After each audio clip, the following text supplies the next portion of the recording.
instantes.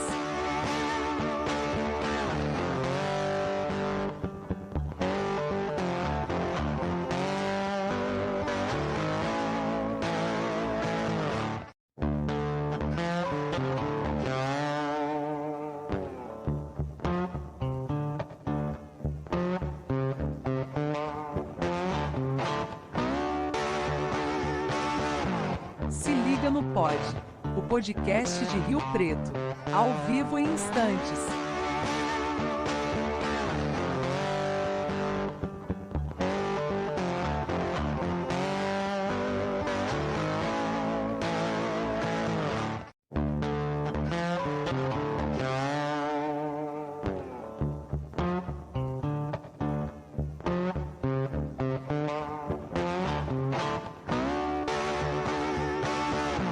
Se liga no Pod, o podcast de Rio Preto, ao vivo em instantes.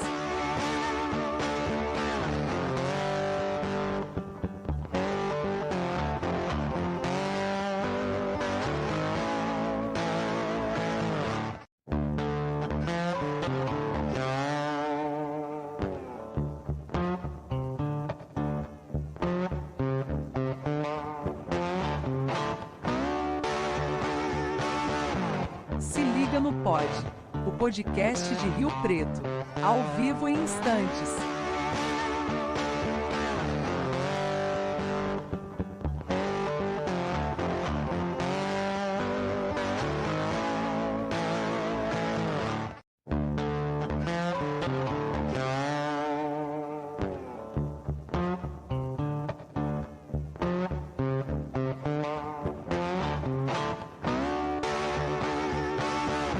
Se liga no Pod, o podcast de Rio Preto, ao vivo em instantes.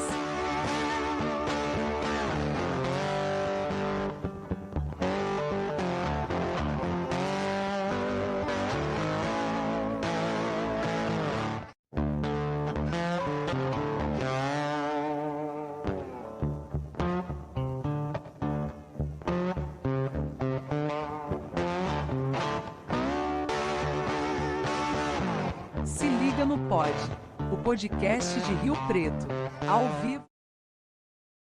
Boa noite, pessoal. Sejam todos bem-vindos a mais um episódio do Se Liga no Pod. Para você que está chegando aqui hoje, eu sou o Roberto Valério, sou um dos apresentadores. E hoje é o nosso episódio número 80. Sentamos aqui 80 vezes para conversar, bastante tempo, deu bastante conteúdo para a gente aprender, dialogar. Então, para você que quer conhecer o nosso canal, fique à vontade, entra aí, dá uma olhada. Semana passada nós falamos sobre constelação familiar, esses dias falamos de problemas de saúde mental, questão também de saúde física, maçonaria, religião, enfim, tem assuntos dos mais variados que isso pode agregar algum valor para você. E se você gostar dos nossos conteúdos, deixa o seu like, considere aí se inscrever no nosso canal e compartilhar com seus amigos, tá? Tem corte, dá para você acompanhar a gente nas outras redes sociais, que também a gente posta lá. Quiser acompanhar a nossa agenda do mês, da semana, a gente está sempre postando as coisas lá. E hoje nós trouxemos aqui um tema para lá de atual, né? Hoje aí a galera está cuidando muito do aspecto da saúde e nós vamos falar sobre bariátrica. Mas antes de tudo isso, boa noite, Fernando. Boa noite, Roberto. Boa noite, doutor. Sejam todos bem-vindos a mais um episódio aqui no Se Liga no Pod. Não se esqueçam de se inscrever no nosso canal, ativar o sininho, deixar a sua pergunta ao nosso convidado. Tenho certeza que a live de hoje pode vir a trazer muitos benefícios para as pessoas que vão assistir, ou ao vivo, ou posteriormente. Então, pedimos a gentileza que você compartilhe com a pessoa que está precisando saber um pouquinho sobre a questão da cirurgia bariátrica. Hoje ela vem sendo vista por algumas pessoas como uma solução para aquela pessoa que está com uma... Como que eu vou dizer? A pessoa que está... Uma obesidade. Não a obesidade, eu quero um outro termo para falar. Que se sente mal, que não consegue se locomover, que acha que o problema da sua vida é o excesso de gordura, mas o excesso de gordura não necessariamente ele vai ser corrigido com uma cirurgia bariátrica. E é isso que o nosso convidado de hoje vai nos explicar. Roberto, Olha, eu vou te falar. será? Então, nós vamos. Até porque é o seguinte, eu sou um dos céticos da bariátrica, tenho parentes, amigos que fizeram recentemente. Você já tá gordinho, hein? Não, mas não pra bariátrica, pô. Não sei. Não, ainda não. Vamos descobrir. O que eu Boa. tô falando? Nós Será? vamos descobrir hoje sobre isso.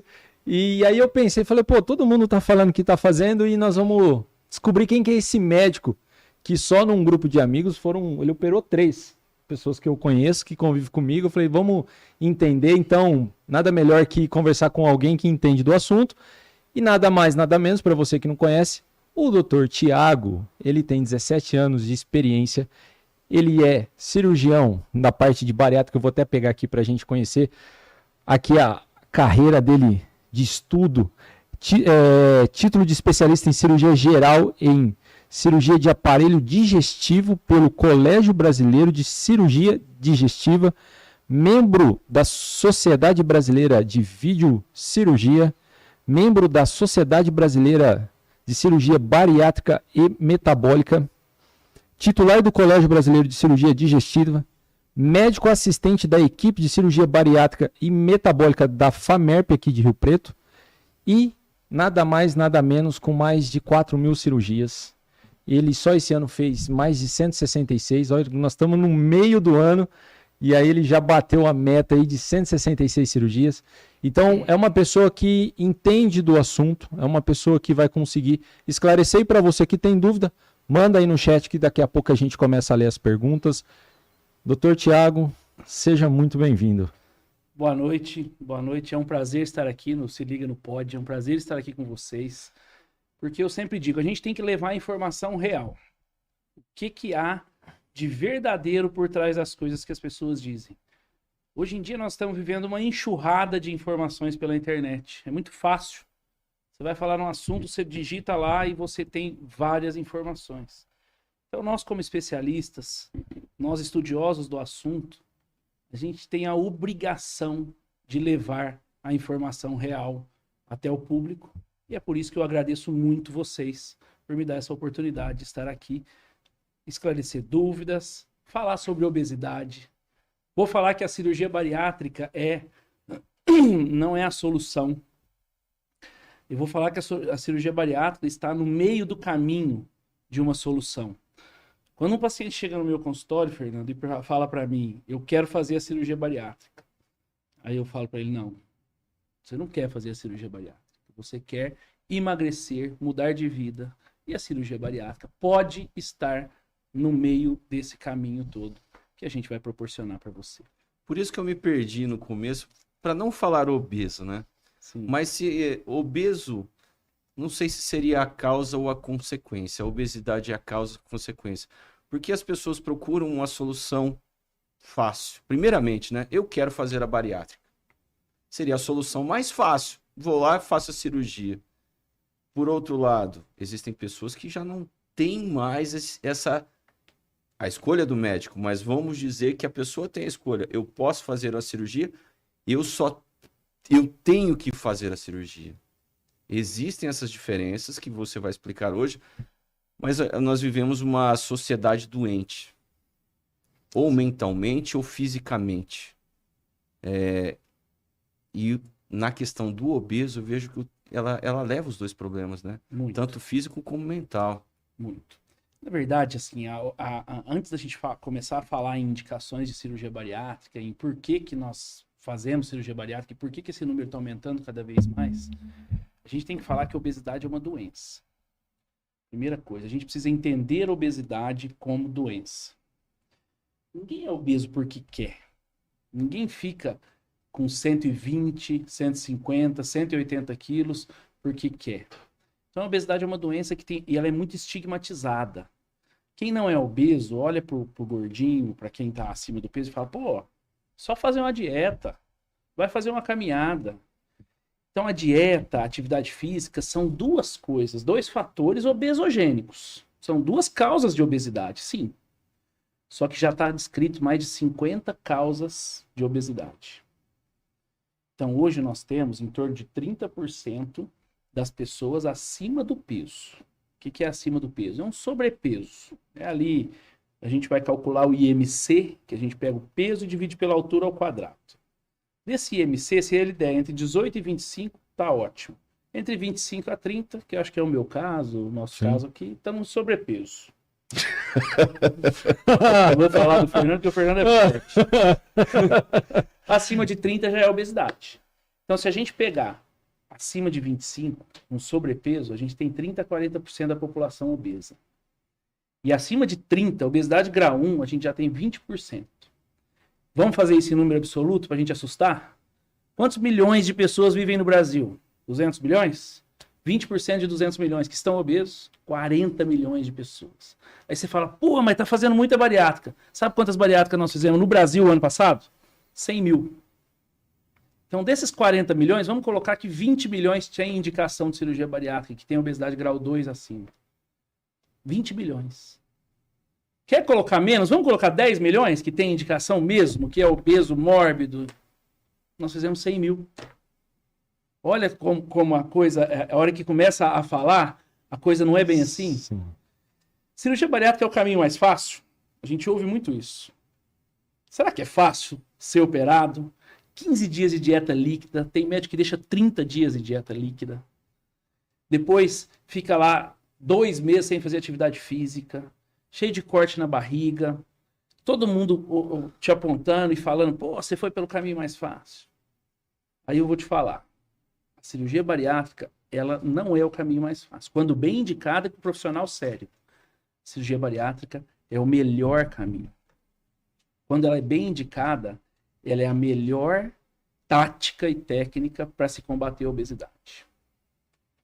Quando tem um paciente com IMC acima de 35, grau 2 de obesidade, o que eu vou te falar grau 2, tá? 110 quilos, 1,70 m. Esse paciente tem em torno de 30 quilos de excesso de peso.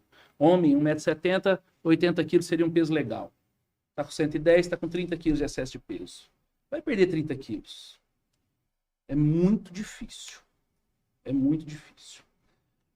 O tratamento clínico da obesidade está evoluindo muito.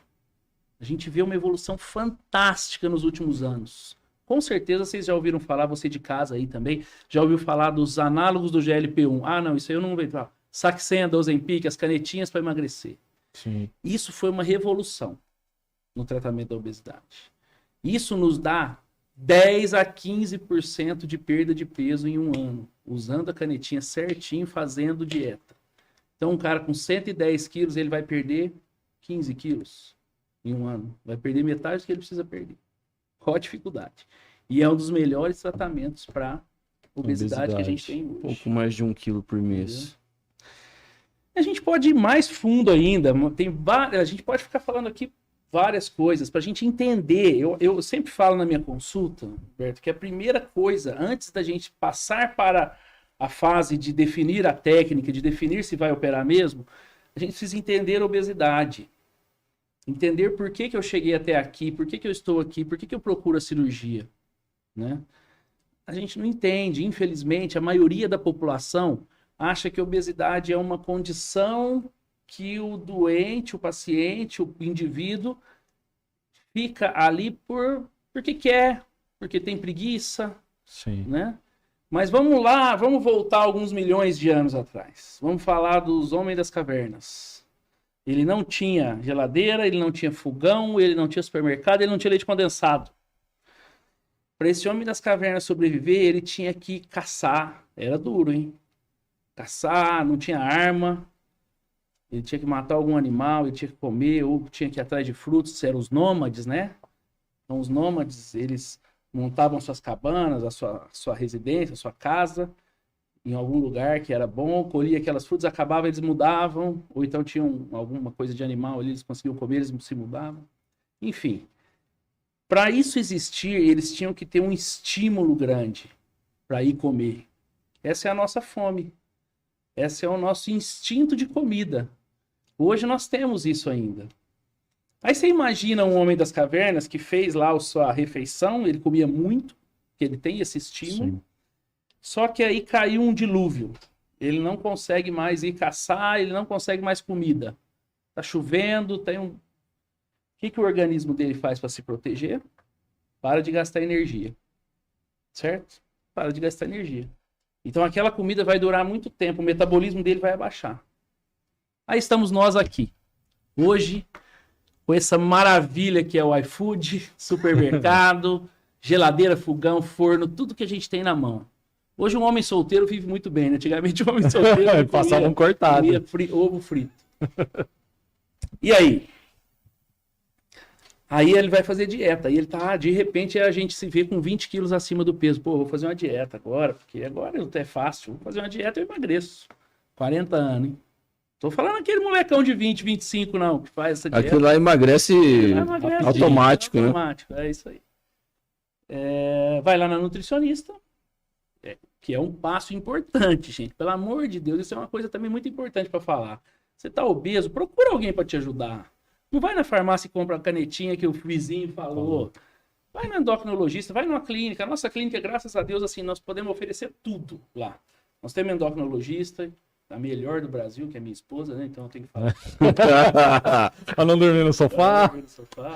Nós temos psicólogos, nutricionistas, temos psiquiatra, temos todo mundo lá na clínica, tem eu. Enfim. E aí, esse cara vai fazer a dieta. Vamos lembrar do Homem das Cavernas lá. Ele come em média, o Fernandão come em média 2.000 calorias por dia? Hoje eu tô com 2.800. 2.800 calorias por dia. Uma pessoa sem treinar come aí 2.000 calorias por dia. Um obeso aí 2.200, alguma coisa assim. Vai lá na nutricionista, a nutricionista vai traçar a sua dieta, vai fazer um monte de pergunta que tem que fazer mesmo, enfim. Vai falar, ó, Fernando, a partir de amanhã você vai comer 1.200 calorias por dia. Nós vamos restringir a sua dieta. Ela vai passar café da manhã, lanche da manhã, almoço, lanche da tarde e janta. Você fala, pô, isso aqui eu consigo fazer. Não é verdade? Você já foi nutricionista? Não? Legal. Primeiro dia você faz, no segundo dia começa a vir uma fome de leão. No terceiro dia você começa a comer doce, chocolate. Ou não, ou você segura, começa a perder peso. Eu perdi 4 quilos nessa semana. Vai lá, abraça todo mundo, a nutricionista fica feliz. Na outra semana começa a subir. Mas, pô, não fiz nada diferente. Por quê?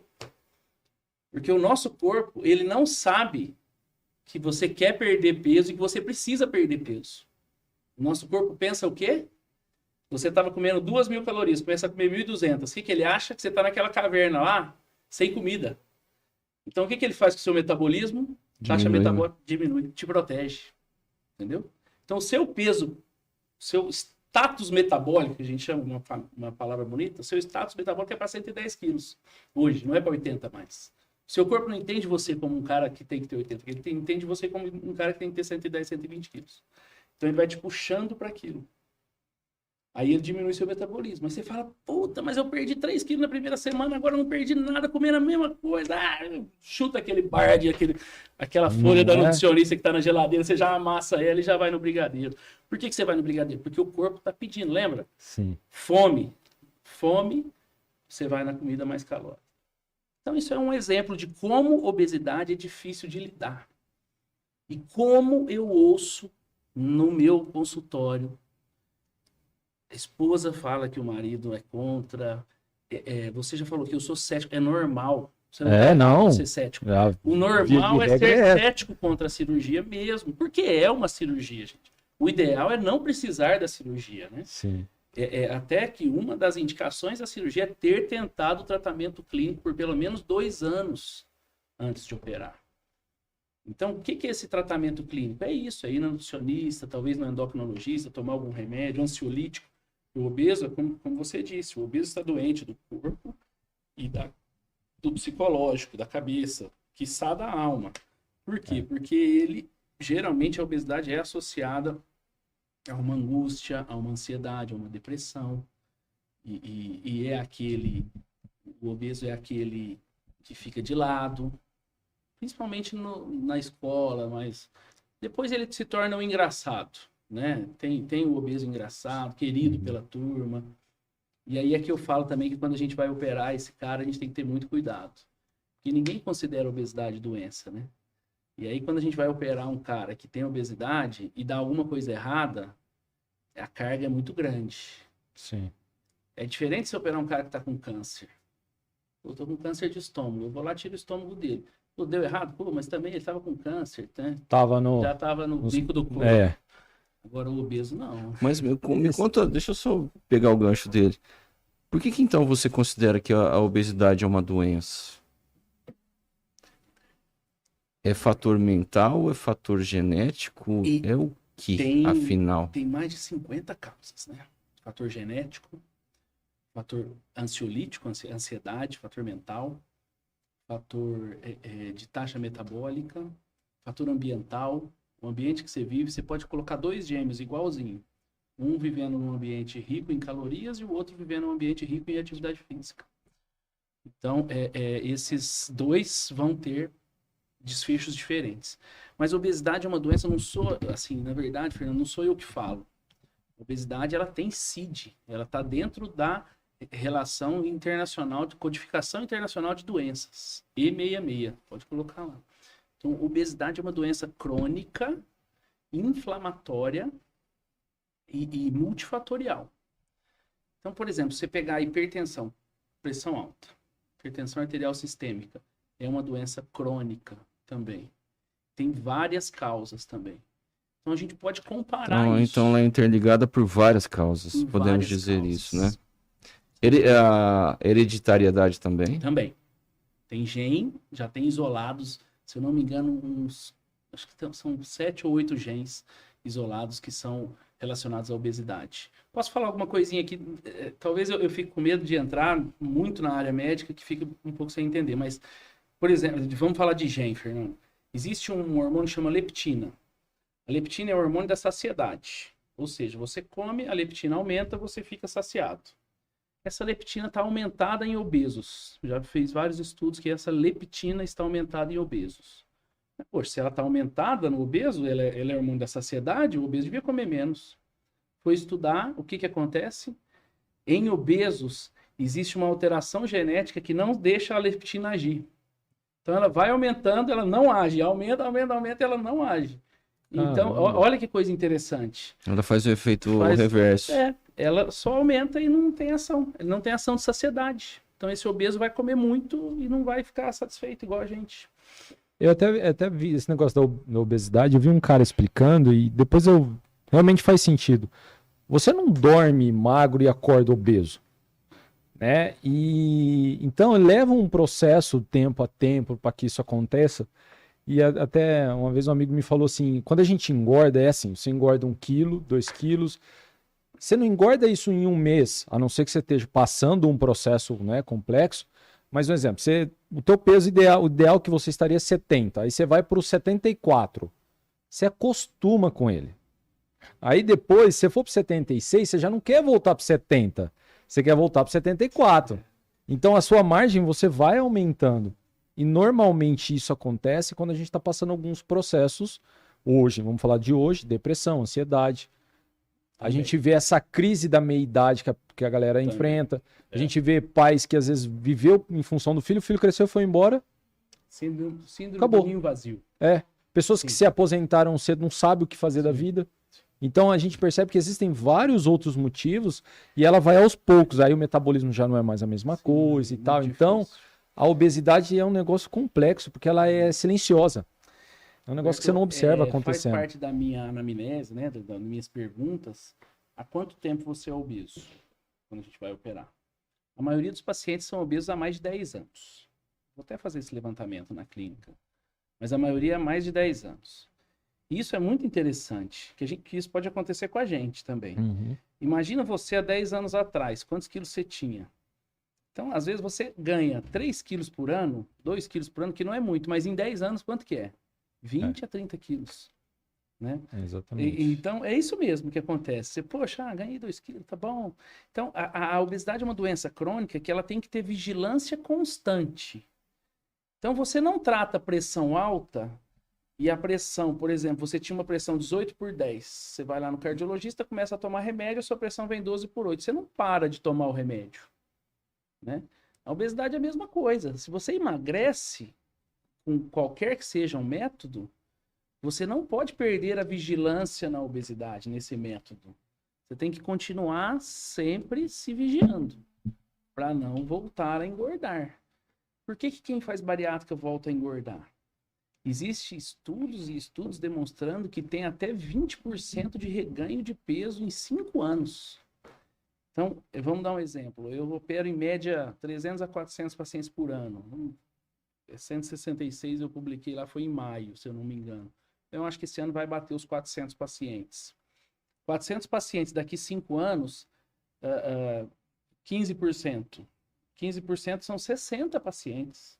É muita gente que volta a engordar. O que é o retorno o reganho de peso que a gente chama? É quando ele ganha mais de 50% do peso que perdeu. Desse estudo. Uhum. Então você imagina, um paciente que tinha 120 quilos veio para 80, ficou ótimo. Daí 5 anos ele tem mais de 100 de novo. É muito frustrante. E é frustrante pra gente.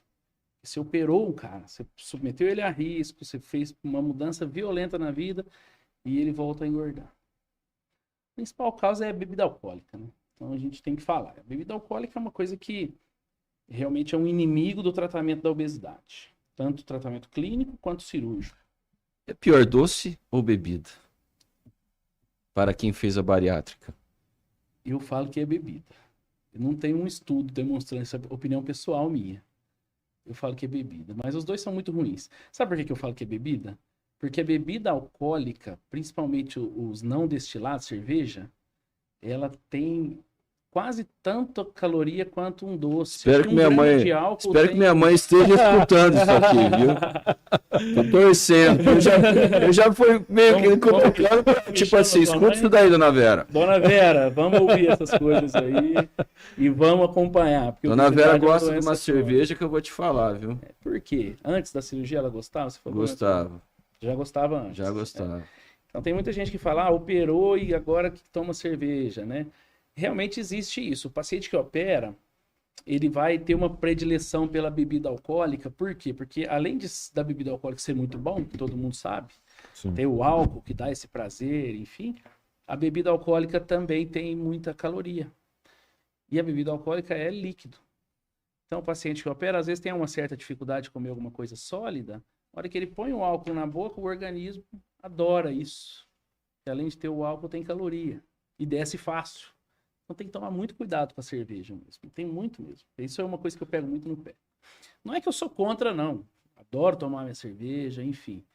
Mas a gente tem que sempre vigiar.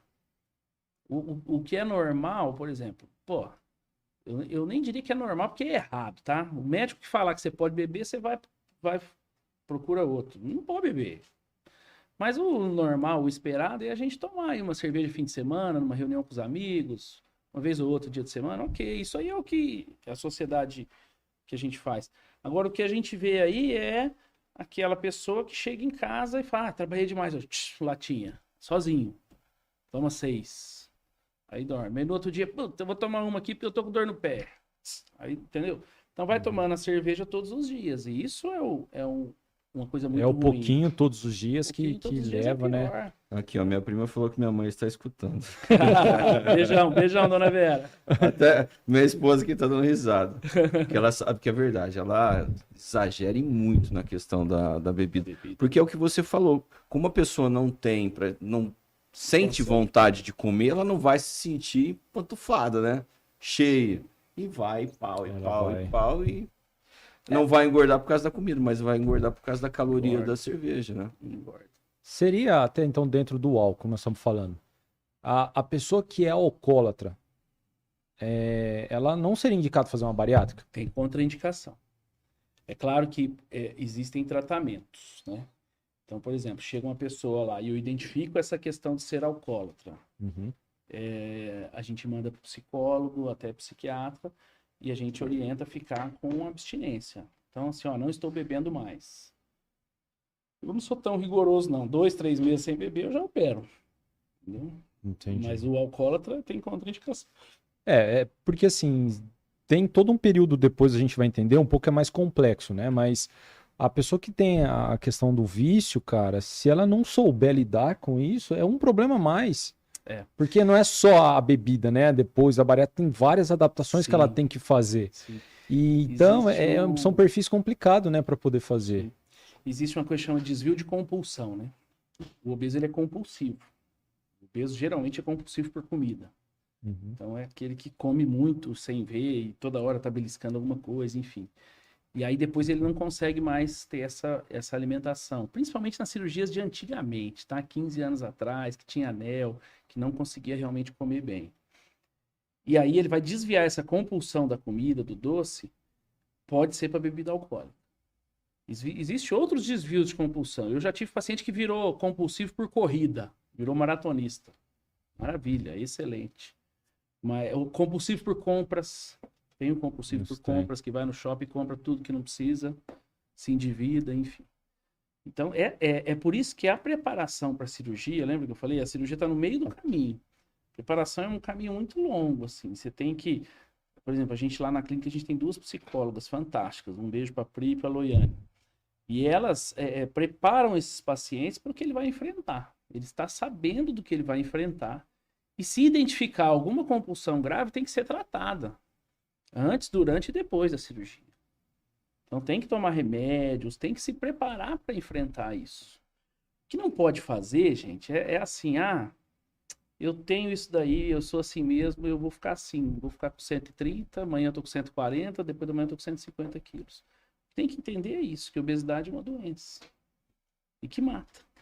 Até essa questão da obesidade, então, pelo que o doutor está falando, existe um procedimento. Então, se hoje eu for passar na clínica, primeiro atendimento com você, você vai fazer uma triagem antes, vai entender, aí você vai me indicar para passar com a psicóloga primeiro, para conversar com ela. Exatamente. Ou nessa primeira você já fala, não é o seu caso. Não. É feito um estudo ali, multidisciplinar.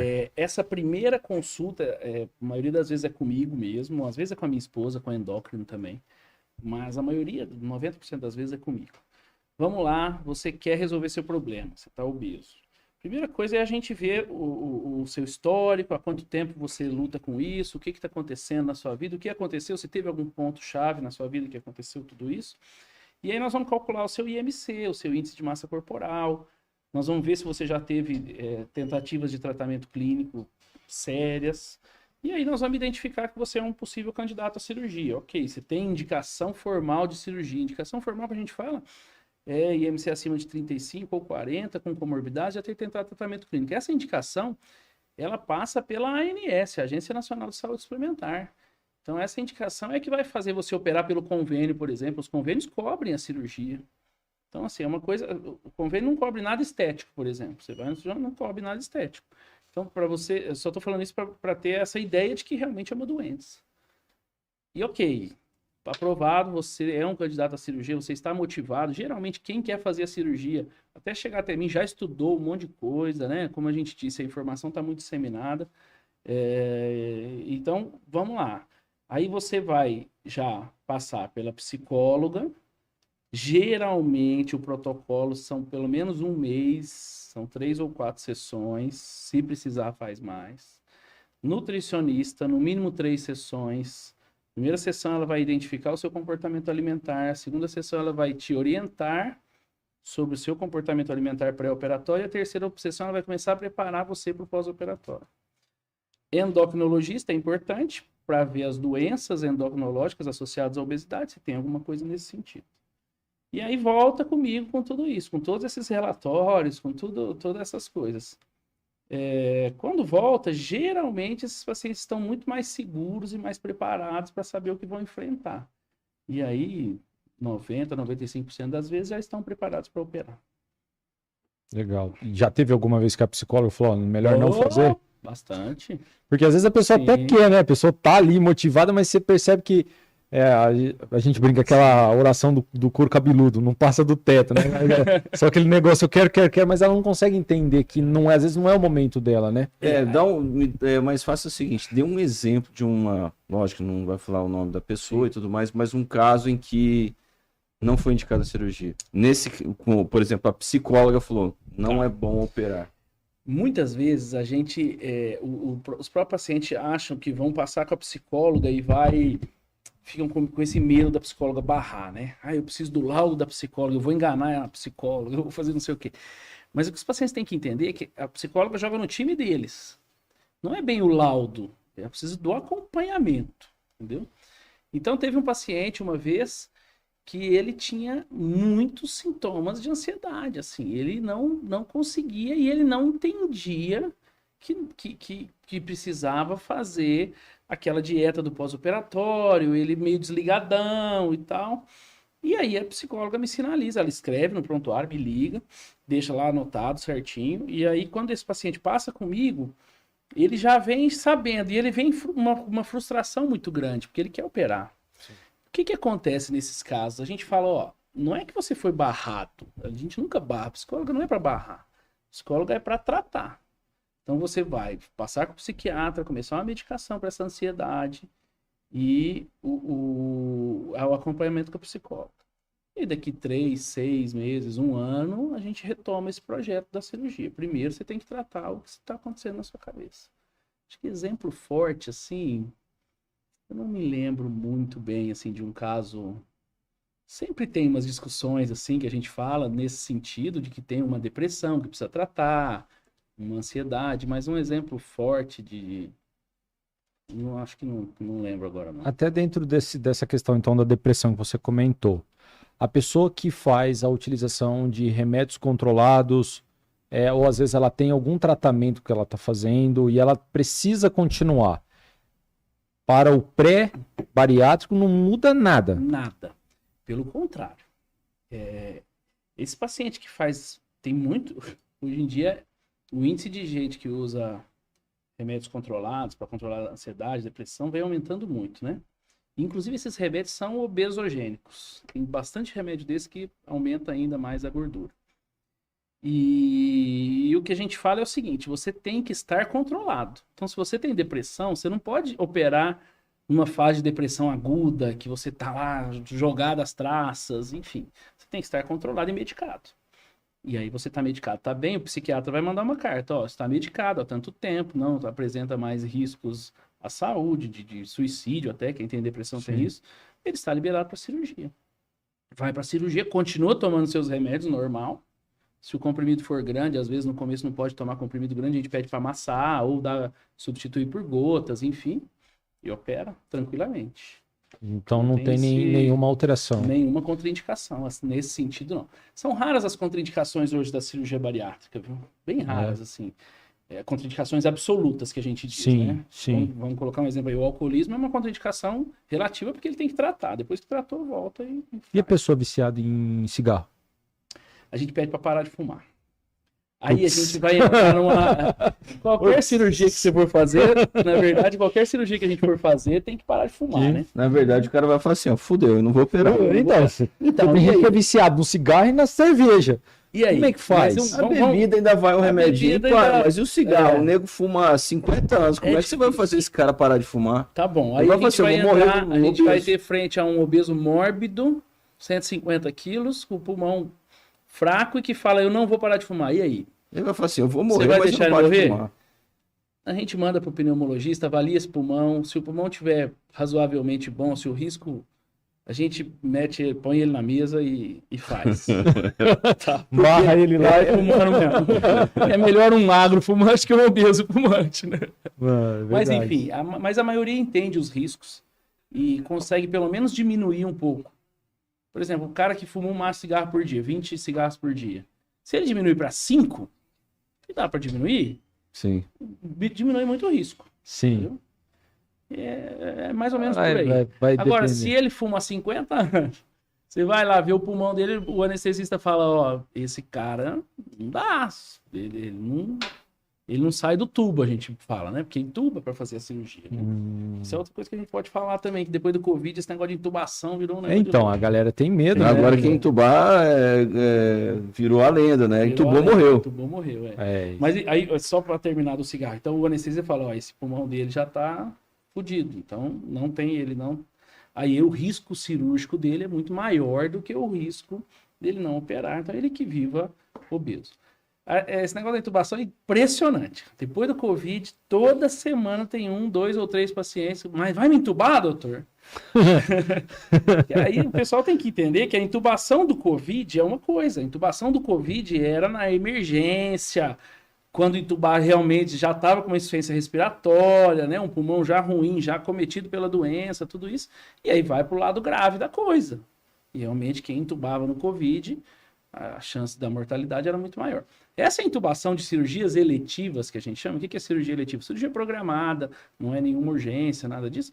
É uma intubação que você fez toda a avaliação pulmonar, cardiológica, exames de sangue, tudo prontinho, o paciente está tudo bem. É uma intubação que ocorre dentro de um ambiente de centro cirúrgico super seguro, com os melhores intubadores que tem, que são os anestesistas, que fazem isso todo dia. Então é uma intubação, é uma anestesia super segura. Hoje em dia as anestesias estão super seguras, super. Então não é uma coisa que se preocupar, vai me intubar, né? Sim. Não é uma coisa que tenha que se preocupar, não. Intuba, fica lá 1 horinha de cirurgia, depois tira o tubo, vamos embora. Já uma das perguntas que nós iríamos fazer é o tempo de duração de uma cirurgia. Essa cirurgia evoluiu muito, né? Na época, a dona Sueli Valério nos ajudava lá no HB, que eu era ainda até residente, 2005, 2004, até 2008, acho que ela ficou lá em 2009. Foi. Esse período. Demorava 4 a 5 horas de cirurgia. Era uma cirurgia bem longa. Nossa. A gente fazia um corte na barriga, um corte de 15 centímetros, enfim. E era uma cirurgia bem trabalhosa. Hoje em dia, essa cirurgia evoluiu muito. A gente fala que é uma cirurgia minimamente invasiva. Então, são pequenos furinhos, né? Que a gente faz por vídeo. A gente pode até mostrar o vídeo aí, se tiver. O pessoal, o pessoal vai organizar para vocês que estão assistindo. A gente separou. O Dr. Thiago vai comentar como funciona a operação na prática, para a gente ver que existem várias formas da cirurgia, né? Então, para você vai estar aparecendo aí, ele vai explicar 2, basicamente, para a gente entender melhor, para você visualizar. De repente, você não viu ainda, não sabe como que é. Então, nós vamos colocar aí para você, ele vai explicar o passo a passo já para nós. Com relação, doutores, até que só o pessoal até organizar aqui, essa questão da evolução foi muito rápido, porque nós estamos falando de 2008, uma cirurgia de 4 horas passou para 1. Antigamente você cortava, arrancava o estômago fora. Não, na verdade, assim, a técnica em si não mudou tanto. Antigamente a gente cortava, fazia um corte aberto, a gente falava que era cirurgia a céu aberto, né? Então, nesse corte, a gente grampeava o estômago, desviava o intestino, fazia alguma coisa nesse sentido aí de técnica. Hoje em dia, isso é tudo feito via laparoscópica. O que é via laparoscópica? É videolaparoscópica. Então, são pequenas incisões de aproximadamente 1 centímetro a 1,5 centímetros. Então, a gente faz 4 ou 5 incisões e dessas incisões a gente consegue manipular, grampear, cortar as estruturas internas. Então, é por isso que evoluiu tanto. E assim, além da tecnologia ter evoluído, né, também evoluiu a prática. Como é uma cirurgia que a gente faz muito, acaba que sendo uma cirurgia protocolar, que a gente diz. A gente já sabe os passos da cirurgia, faz em torno de 1 hora, hoje em dia, 1h30. Antigamente o paciente ficava 5, 6 dias internado no pós-operatório. Hoje em dia faz a cirurgia hoje, amanhã vai embora. Então tá liberado. 24 horas. Não tem mais isso de... Pessoal, pode colocar, Juninho, por favor. Eles vão colocar aí para vocês verem, e o doutor vai comentando aqui como que é. Sim. Qual que é essa modalidade? Bom, então aqui nós vamos mostrar para vocês aí uma técnica que é chamada bypass gástrico em Y de Roux. Então, é a técnica mais tradicional que a gente tem. São feitos pequenos furinhos aí, tá aparecendo aí na tela agora, né? Pequenos furinhos. E a gente entra, através desses pequenos furos, a gente consegue entrar com uma câmera. A hora que a gente entra com essa câmera, a gente visualiza toda a cavidade abdominal, o estômago, do fígado, intestinos. E aí, nessa técnica, a gente fala que é uma técnica mista. Por que ela é uma técnica mista? Porque a gente vai reduzir a capacidade do estômago, olha que legal, a gente vai grampear, separando essa capacidade, esse estômago, um estômago pequeno e um estômago grande, e, além disso, a gente vai desviar o intestino. Esse desvio intestinal, gente, não é um desvio grande. Falar, é aquele paciente que come e já vai no banheiro, que as fezes muito fétidas. Não. Antigamente tinha uma cirurgia que era um desvio maior, que tinha essas fezes muito fétidas. Esse desvio intestinal é um desvio pequeno, que não muda o ritmo intestinal da pessoa. Então não tem essa questão da diarreia, tudo isso. Se vocês verem aí, o vídeo está passando agora, ó, em azul é a comida. Então a comida vai cair no pequeno estômago e vai encontrar as enzimas que estão de amarelo a 1 metro depois desse pequeno estômago, certo? O que é muito importante da gente falar nessa cirurgia? Antigamente, a gente pensava, né, os cirurgiões, essa técnica é da década de 80, fim da década de 80, começo da década de 90, que se fazia muito. Então, o que se pensava? Vamos diminuir a capacidade do estômago e desviar esse intestino. Então, ele vai comer menos caloria e vai absorver menos. Ponto. As duas coisas que a gente falou no começo, né? Absorver menos calorias e comer menos calorias.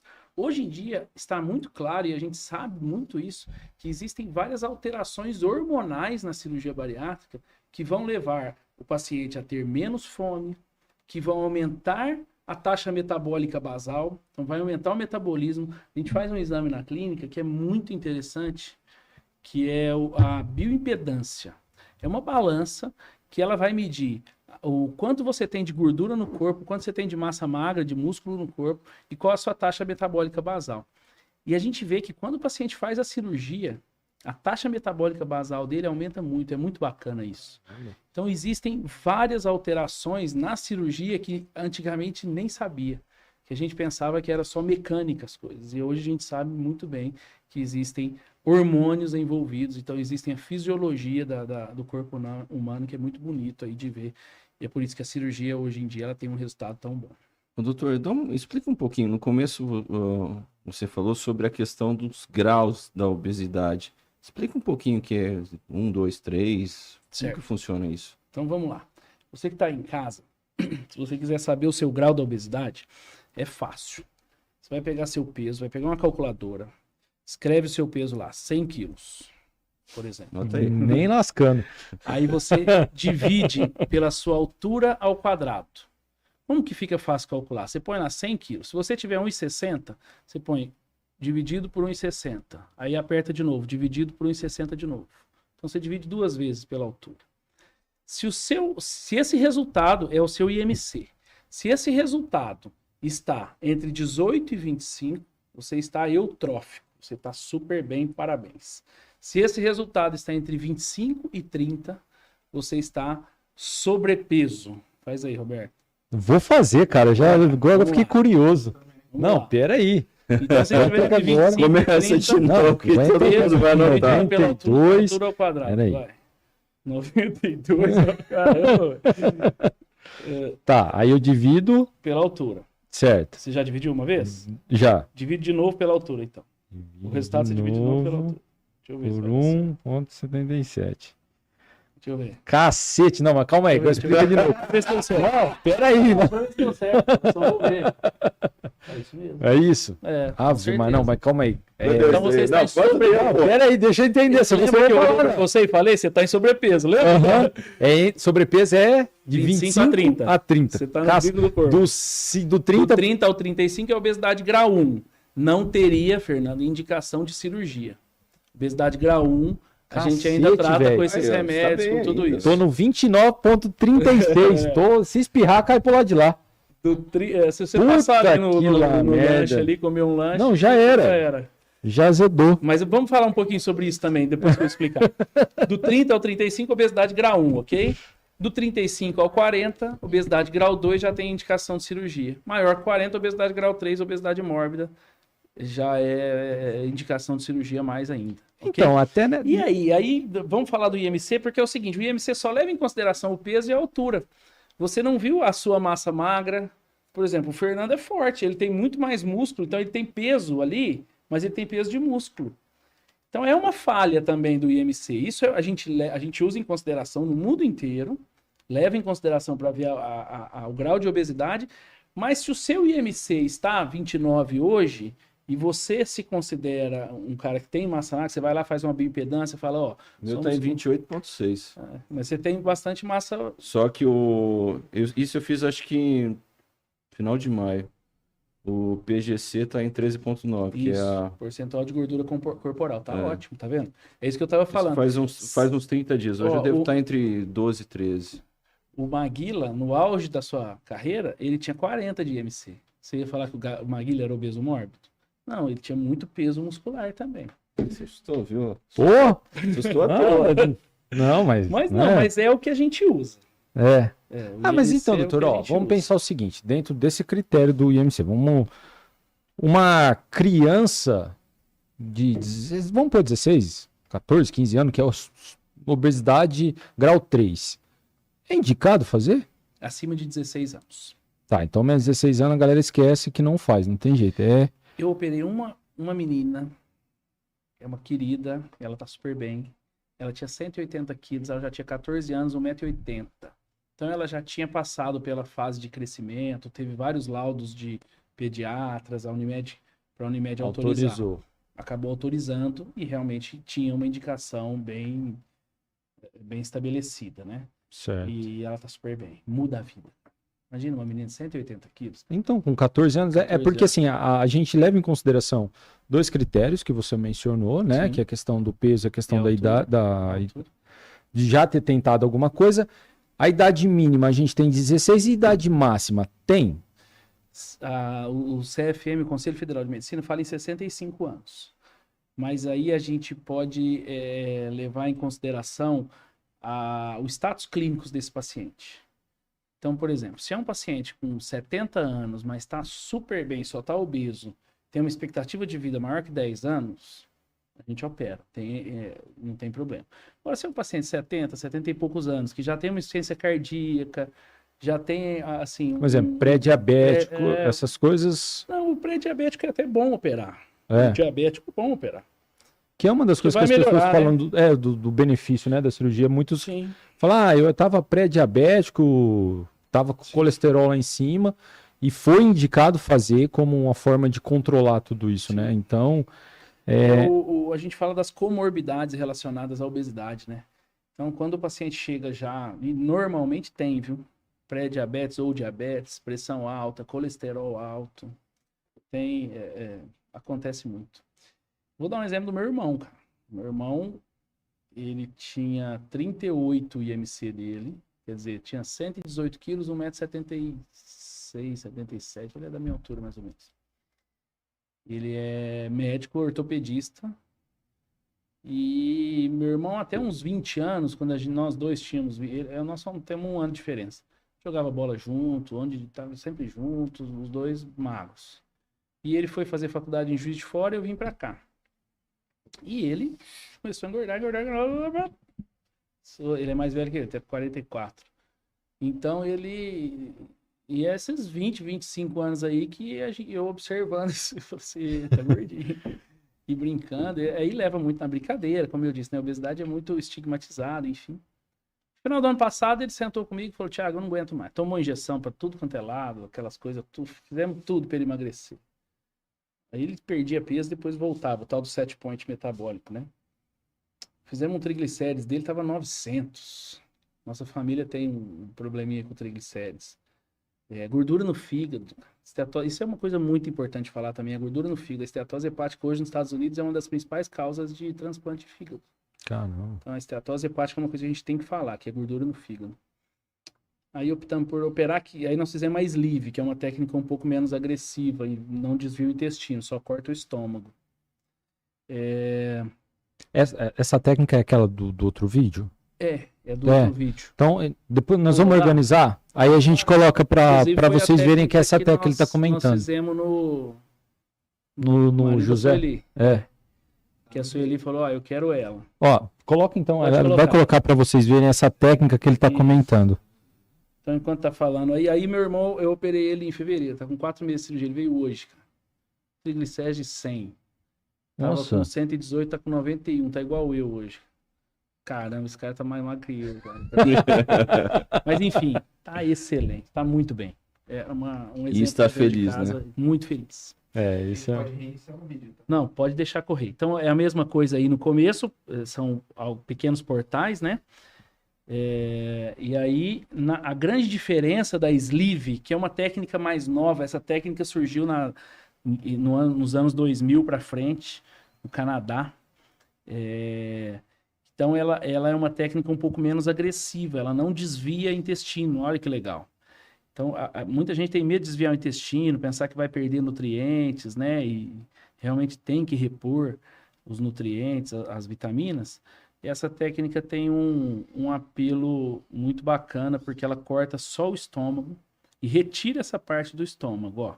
Então, vocês estão vendo aí agora, no cantinho, que a gente vai retirar aproximadamente 80% da capacidade do estômago. Então, é uma técnica muito bacana para quem tem medo de desviar o intestino, para quem tem uma obesidade, então, grau 2 aí, até um grau 3, 40 e pouco de MC, dá para a gente fazer ela e fica muito bem o paciente, tá? Tudo depende da expectativa que você tem. Na verdade, a escolha da técnica é uma conversa muito franca e sincera com o seu cirurgião, né? Você tem que ter uma conversa com o seu cirurgião. O cirurgião tem que estar preparado para fazer, principalmente essas duas que nós mostramos aí, mas qualquer técnica que a gente tem aí, nós temos bastante novidade, a gente estuda bastante. E essa técnica da sleeve é bem bacana aí. A gente tem feito bastante. Mas essa questão entre as duas técnicas, se tem paciente que pode chegar para você e falar assim, ó, eu quero fazer essa aqui, e você olhar, olha, o seu organismo não vai se adaptar a essa técnica, é melhor fazermos a outra cirurgia por causa disso, disso e disso. Isso existe, essa possibilidade. Existe alguma contraindicação de uma técnica e outra. Mas, tem algum caso específico? por exemplo, refluxo. Quem tem refluxo, não é bom fazer essa última técnica, o sleeve. Porque ele é uma cirurgia que ela pode piorar um pouco o refluxo. Por exemplo, o paciente que é diabético. Sim. O ideal é fazer a outra técnica, a bypass. A primeira. Tá. Porque ela tem um poder maior para curar esse diabetes. Só que assim, esse paciente ele pode falar para mim, eu tenho diabetes, mas eu não me importo. Eu prefiro que eu fique ainda com um pouquinho de diabetes, mas eu não quero mesmo mexer no intestino. Tudo bem? Se for um caso que eu achar que tudo bem, eu vou falar tudo bem e vamos seguir. Né? É difícil ter essa... Geralmente a gente consegue conversar bem assim entre os dois. E aí eu falo sempre para o paciente olhando no olho dele. Não é a técnica que vai ditar o sucesso da sua cirurgia. O que vai ditar o sucesso da sua cirurgia, principalmente a longo prazo, é você. É a sua mudança de estilo de vida a partir de agora. Então, a técnica é um detalhe. É bom a gente escolher a técnica certa para o paciente certo, mas o que vai ditar mesmo o seu sucesso é a cirurgia bem feita e o acompanhamento bem feito, a mudança de estilo de vida mesmo. Ô, Roberto, eu vou dar uma pausa aqui pro doutor tomar uma água e ler os comentários aqui de quem já passou aqui pela live, o Roberto, a Cidinha, boa noite, a Estefânia, Vera Regina de Oliveira, Ana Carolina Ribeiro, boa noite, operei ontem. Beijão, Ana, tá bem, né? Ele operou meu pai, um excelente médico, a Ana Carolina, né? A Luana. O bisturi, que eu não sei quem que é aqui, grande. Grande Sivieri. Nosso mentor e referência. Forte abraço, doutor Edmar. Edmar, cirurgião aqui de Rio Preto, muito bacana. A Sara de Doni, a Mariana Fernandes, que é minha prima. Isso aqui é uma coisa interessante que ela falou. Tenho muitas amigas usando o Ozempic, mas a diminuição de peso está tão rápida que a quantidade de estrias, flacidez está imensa. Pode acontecer, tanto no Ozempic quanto na cirurgia, né? Enfim. Mas tem que falar uma coisa para essas amigas aí, hein? Usa o Ozempic, eu acho perfeito, é uma droga muito boa, mas faz um acompanhamento com nutricionista, endócrino, vê se isso está certinho, quanto tempo vai usar, como vai fazer a retirada dessa medicação, porque é por isso que, na verdade, o Ozempic sumiu, né? Não tem mais, acabou nas farmácias todas, tá todo mundo comprando a canetinha para emagrecer, e é caro, custa em torno aí de 800 a 900 reais por mês o tratamento com o Ozempic. Por quanto tempo? Essa é a questão, é individual. Você por 6 meses, você por 2 anos, você precisa de acompanhamento. Se for só um mês, saber. Eu ia dar uma apertada, eu ia comprar um trem desse aí, ué. Entendeu? Então, assim, o acompanhamento é importante. A Mariana falando aqui, inclusive, que ela tem a dúvida. O Ozempic é tratamento para diabéticos, até onde sei. existe risco para quem utiliza para perda de peso? Muito bom, Mariana. Perfeito. O Ozempic, a dose dele ainda é, no Brasil, liberada para diabetes. O Ozempic não é homologado para obesidade sozinho. Mas é uma dose, na verdade, a dose da obesidade, o tratamento da obesidade é maior. Então, Mariana, a resposta é não. Praticamente não tem risco. O ideal é você fazer alguns exames antes de começar, ver como é que estão as suas taxas de triglicéridos, colesterol, exames do fígado, e aí depois começa a tomar e acompanha com esses exames. Mas são remédios excelentes, é muito diferente daqueles remédios antigamente, que se tomava as bolinhas, as fórmulas para emagrecer, aquelas coisas loucas, né? Então esses remédios hoje são bons. Aproveitando que você falou das fórmulas antigas, a sibutramina ainda é receitada? A sibutramina, ela é on-label, ela não é off-label, como essas fórmulas antigas que eu citei. A sibutramina realmente é um remédio homologado para emagrecer. Ainda é receitado em alguns casos, efeito muito pobre, muito ruim.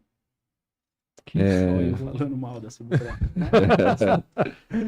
O Everaldo aqui também passou por aqui. Everaldo.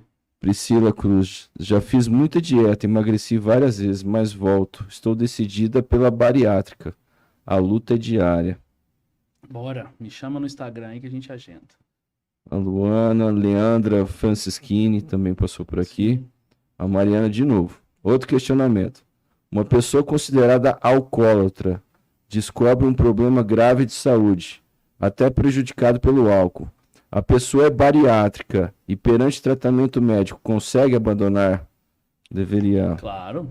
abandonar o vício, né? Sim, consegue, tem que buscar. A primeira coisa a fazer é buscar o tratamento, não desistir. Mas tem remédios muito potentes para parar de beber, tem sim. Consegue. Ela até está mencionando aqui, trocar a cerveja com álcool pela sem álcool, seria alguma... É uma fase do tratamento, né? Mas um remédio seria mais indicado aí. Raquel Romero também passou por aqui. A Ana Carolina Ribeiro falou assim, eu fui entubada e nem sabia disso, descobri hoje. Tá vendo, Ana? Beleza. E foi mesmo. Que ela falou assim, descobri por causa do incômodo da garganta. Fica raspando. Mas dentro Que engraçado, porque todos os pacientes passam com consulta pré-anestésica com anestesista, geralmente o anestesista explica. O dela deve ter passado. Ou a pessoa percebeu que ela ia ficar com medo e falou assim, é melhor não falar, né? Deixar quietinho. E na minha consulta, na verdade, a gente se atém a tantas outras coisas, às vezes o paciente não pergunta e acaba passando, se entuba ou não entuba. Né, na questão da consulta, pré-operatório, nesse processo de discussão, ó, vou fazer a bariátrica, a pessoa decidiu. Como que o doutor vê ali no dia a dia o papel da família nessa tomada de decisão e como que isso lida? Porque, cara, muda tudo. Sim. Você tem que mudar toda a família, né? Muitas vezes, assim, o que eu tenho visto nitidamente é uma evolução nisso. Antigamente era mais comum a família ser contra, hoje a família tem apoiado e entendido mais. E o papel da família é fundamental. Às vezes vai uma ou outra lá que fala, uma esposa que fala, eu não vou nem contar pro meu marido não quer que eu saia, que eu opere. Aí eu já falo, então parou por aqui, nós não vamos operar. Traz esse marido que eu preciso conversar com ele. E a gente vai conversando e o marido acaba entendendo a necessidade da cirurgia, como a gente conversa aqui. O apoio familiar é fundamental. Se operar sem apoio familiar, porque o primeiro mês é difícil mesmo, sabe? E aí, já pensou naquele primeiro mês difícil, você com dor, com dificuldade às vezes de alimentação, e fica aqui um marido. Eu falei que não era para você operar. Então é mais complicado, né? Então o apoio da família é fundamental. E mexe até esses amigos que eu tive, que eu tenho, eles falaram que durante esse período de recuperação dos 30 dias ali, tinha que comer escondido, não podia comer nem em casa. Para não gerar na outra pessoa a vontade desejo, de comer. Né? Isso é uma merda, cara. Você não pode nem comer. Tem um cara que trabalha com a gente lá, ele emagreceu. A esposa dele fez e de tabela assim, ele emagreceu porque tem que comer pouquinho, não sei o quê. As outras pessoas também que eu conheço assim, que acompanham o casal. Mas são boazinhas, viu? Porque eu tenho muita história de gente que opera e o marido vai lá e faz um churrasco no outro dia em casa, aquele churrasco. E tem muita história dessa. Eu tive um paciente recente agora que foi até engraçado, cara. Ele tava com 4, 5 dias de operado e me ligou, bonzinho, Kaique, o nome dele. Bom, falei o nome, mas não falei o sobrenome. Mas muita gente boa, Kaique. Me ligou, doutor, passando mal, isso aqui, vomitando, meu irmão fritou um ovo. Eu falei, ele comeu ovo. Aí falei, vai pro hospital, deixa eu ver você, né? Aí fui lá, vi ele é meio engraçadão, assim, conversando. Mas você comeu esse ovo, cara? Não, ele só fritou, veio aquele cheiro, pelo amor de Deus. Eu falei, não tem problema. Pelo cheiro você passou mal. Passou mal pelo cheiro. E tem isso, né? Essa mudança assim da alimentação. O que pesa? É a quantidade ou é a caloria que faz a pessoa pós a cirurgia passar mal? Após a cirurgia? É. Os dois. Porque se você comer um alimento muito calórico, ele pode levar a um... Como às vezes no bypass a comida cai direto no intestino, pode levar a um estímulo de insulina. E aí cai a glicemia. Então pode passar mal pela caloria. Agora, você tá com um reservatório pequeno, e você tá com esse reservatório, o reservatório que eu falo é o estômago, Sim. pequeno, e ele recém-cortado, recém-costurado. Então, se você come grandes quantidades de uma vez, ou come uma comida sólida num momento que não pode ainda, esses pontos podem abrir. Aí é grave. Aí pode dar fístula, enfim. Então, é por isso que é importantíssimo esse preparo pré-operatório e seguir as recomendações pós-operatórias. Doutor, eu escutei de algumas pessoas já que, inclusive, elas perderam o prazer de comer. E acabam... Por quê? Porque elas, no começo, até sentem vontade, comem, passam mal. Come, passa mal. Como que combater essa vontade de comer com a impossibilidade de comer, né? Na verdade, Fernando, assim, o que existe muito, a gente vê, é mudança de paladar. E esse prazer em comer, ele tem que mudar. Ela tem que ter um outro tipo de prazer. Ele vai comer como o francês. O brasileiro come muito, né? Se você vê, o brasileiro mistura de carboidratos. No nosso prato tem arroz, tem batata ou tem mandioca, tudo junto. Você vai aqui no Chile, ou você vai na Europa, eles comem mais peixe, né? E aí tem o peixe com a batata, purê de batata. Eu quero um arroz. Não, você está comendo já seu carboidrato. Então eles são assim. Então esse prazer de comer, ele muda com a cirurgia. Essa questão do paciente que perde esse prazer de comer, tudo geralmente é uma pessoa mal preparada para a cirurgia e já vem com esse estigma na cabeça. Puta, eu gosto tanto de comer, eu vou perder esse prazer de comer, e já fica com isso na cabeça. E não muda isso. Ele tem que mudar o estilo de alimentação dele e aceitar isso. Então, o cara que vai fazer a cirurgia, ele não pode fazer a cirurgia pensando que daí 3 meses de cirurgia ele vai comer igual ele comia antes. Vai lá no churrasco, fica comendo carne gorda, que é aquele prazer que ele tem, né? Então ele tem que saber que ele vai mudar. Muitas pessoas relatam isso. Nossa, eu tinha um paladar muito bom para doce. Hoje eu como doce e me dá um amargo na boca, eu não gosto mais. Então pode mudar isso também. Precisa ver se vai mudar para o bem ou para o mal, né? Isso tudo vai depender muito do preparo mesmo psicológico. Existe algum padrão de alimento que faz com que a pessoa passe mal? Vamos lá, falou do churrasco. Aquela picanha com lasca de gordura. Geralmente depois... Um pedaço vai passar mal? Não é para passar mal. Hoje em dia, não. Qual é o padrão de alimento que pode passar mal? Doces mesmo, muito concentrado, brigadeiro, essas coisas assim. Pode dar isso que eu falei, que é a descarga de insulina, chama síndrome de dumping. Os pacientes que operam, eles sabem sobre o dumping, pesquisam bastante. Então, cai a glicemia. E aí dá uma sudorese, uma sensação de desmaio, sabe? Uma sensação bem ruim. Então, geralmente, carboidratos, tipo arroz branco, mandioca e doces. Tem muito paciente que tem intolerância a arroz depois que opera. Nossa. Não consigo mais comer arroz. Já tentaram explicar isso. A explicação que se chegou é que o arroz, por ter grãos pequenos, às vezes não mastiga direito.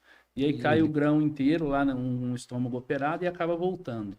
Acaba tendo alguma rejeição lá e voltando. Mas eu sempre falo, você está com rejeição a arroz? Ótimo. Tira o arroz da sua vida, vai comer outro tipo de carboidrato. Por exemplo, qual que teria uma digestão boa? Seria fácil digestão?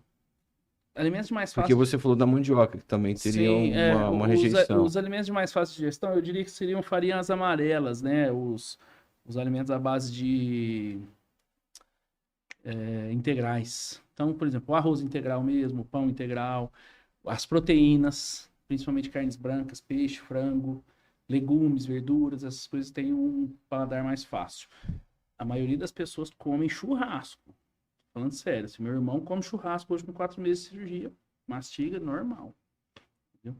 Agora, existem essas pessoas aí, 10 a 15%, que tornam-se intolerantes a alguns alimentos. Deve ser triste, né?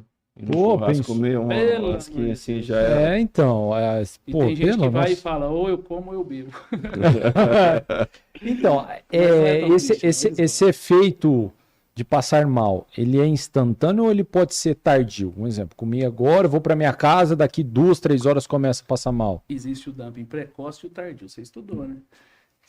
Tem o precoce, que é instantâneo, e tem o tardio, que é depois de 2, 3 horas. Ah, mas não tem uma explicação Tem, fisiológica. É Tem. fisiológica? O primeiro, que é o instantâneo, é pela osmolaridade. Então, cai um alimento muito com um poder osmolar grande no intestino, puxa o líquido do sangue, do vaso, para o intraluminal, para o intestino, e aí cai a pressão. Esse é o Certo. dumping precoce. O dumping tardio é essa questão da glicose mesmo, que é um Ah, rebote, depois de 2, 3 horas que você comeu, um rebote dessa insulina alta faz a glicose cair. A Então, pessoa comeu, começou a passar mal 2, 3 horas depois. pode ser da comida. Tá. O que ela pode fazer? Porque quem Botar uma fez bala na boca. fala que, cara, parece que vai morrer. Tem gente Sim, que acha que vai sensação morrer. A de morte sensação é de iminente. morte. É É isso absurdo, mesmo. assim. A pessoa chega até a chorar. Sim. Acha que fala, agora vai. Sim. O que ela faz? Bota uma bala na boca. Coloca um doce na boca, porque aí sobe a glicose. Pô, mas aí o doce não causa o dumping? Não, mas aí a sua glicose está baixa já e ele já dá uma equilibrada. Mas aí Aí, você ó, tem que fazer. o pessoal que Tá? tá aí E na nesse verdade, o que processo. tem que fazer de verdade é evitar com que isso aconteça. Como que evita? Evita comer doce, evita comer carboidratos brancos, né? Farinha branca. Mas isso é pro resto da vida dela Não, ou é só tem por um uma período? fase de adaptação. É nessa fase de adaptação que também pode ser variável de acordo com a pessoa. Ou Sim, tem um protocolo, um pessoa exemplo, ó, e com a 6 comida meses. que ele faz. Não. Então, eu perguntei porque eu já tava, uma Sim. vez a gente tava jantando com o pessoal e a moça na mesa comeu 2 pedaços de pizza, cara. Ah, mãe de João, comeu 2 pedaços de pizza, teve que sair, começou a passar mal, Sim. teve que deitar, Sua frio, começa a suar, tudo, começa é um isso trem mesmo. esquisito, assim. É síndrome Aí de você Down. fala, caramba, velho, que doidura. E aí tem um risco nisso também, que eu já tive paciente, de que ele come pedaço de pizza, daí 1 hora ele pega o carro, vai dirigir, desmaia e bate o carro. Então você tem que ter Que muito cuidado com isso loucura. também. A gente sempre fala, conversa sobre isso também. Da pessoa. Mas é mais raro essas coisas acontecer, essas coisas mais graves de desmaiar. Geralmente a pessoa sente que ela tá passando mal e para. Eu acho que esse passar mal faz parte, porque, cara, a pessoa tá com a cabeça, ela fez uma cirurgia no estômago, a cabeça dela tá acostumada a comer uma quantidade ainda. Então, Sim. aí ela chega ali, de repente você manda você comer 2 folhas do negócio e meia pizza, pô, já matou você. Aí se Já não era. passar mal, como é que faz? Da próxima vez você vai comer de novo aquele tantão. Tem que passar mal mesmo. O passar mal vai ser um sinal, né? Não, É o corpo vai ser. dando sinais pra ela, né? Bom, o resumo disso é o seguinte: uma cirurgia bem indicada, bem feita, não é tão frequente passar mal assim. Entendeu? Passa mal se a pessoa errar da mão, Errar a mas mão, exatamente. Mas aí vamos pensar já então, estamos falando do começo, pós-cirúrgico, pouco tempo depois. Mas vamos pensar a longo prazo, 5 anos. Relacionado a alimentos, algo muda? Não. Quantidade, qualidade? Bom, geralmente esse paciente que é operado há 5 anos, ele tem que tomar cuidado com a qualidade do alimento. Como eu disse, a obesidade é uma doença crônica e a quantidade ele não consegue mais, não é para conseguir comer. Por exemplo, você vai num restaurante por quilo hoje, assim, você deve comer 800 gramas, 1 quilo de alimento, normal.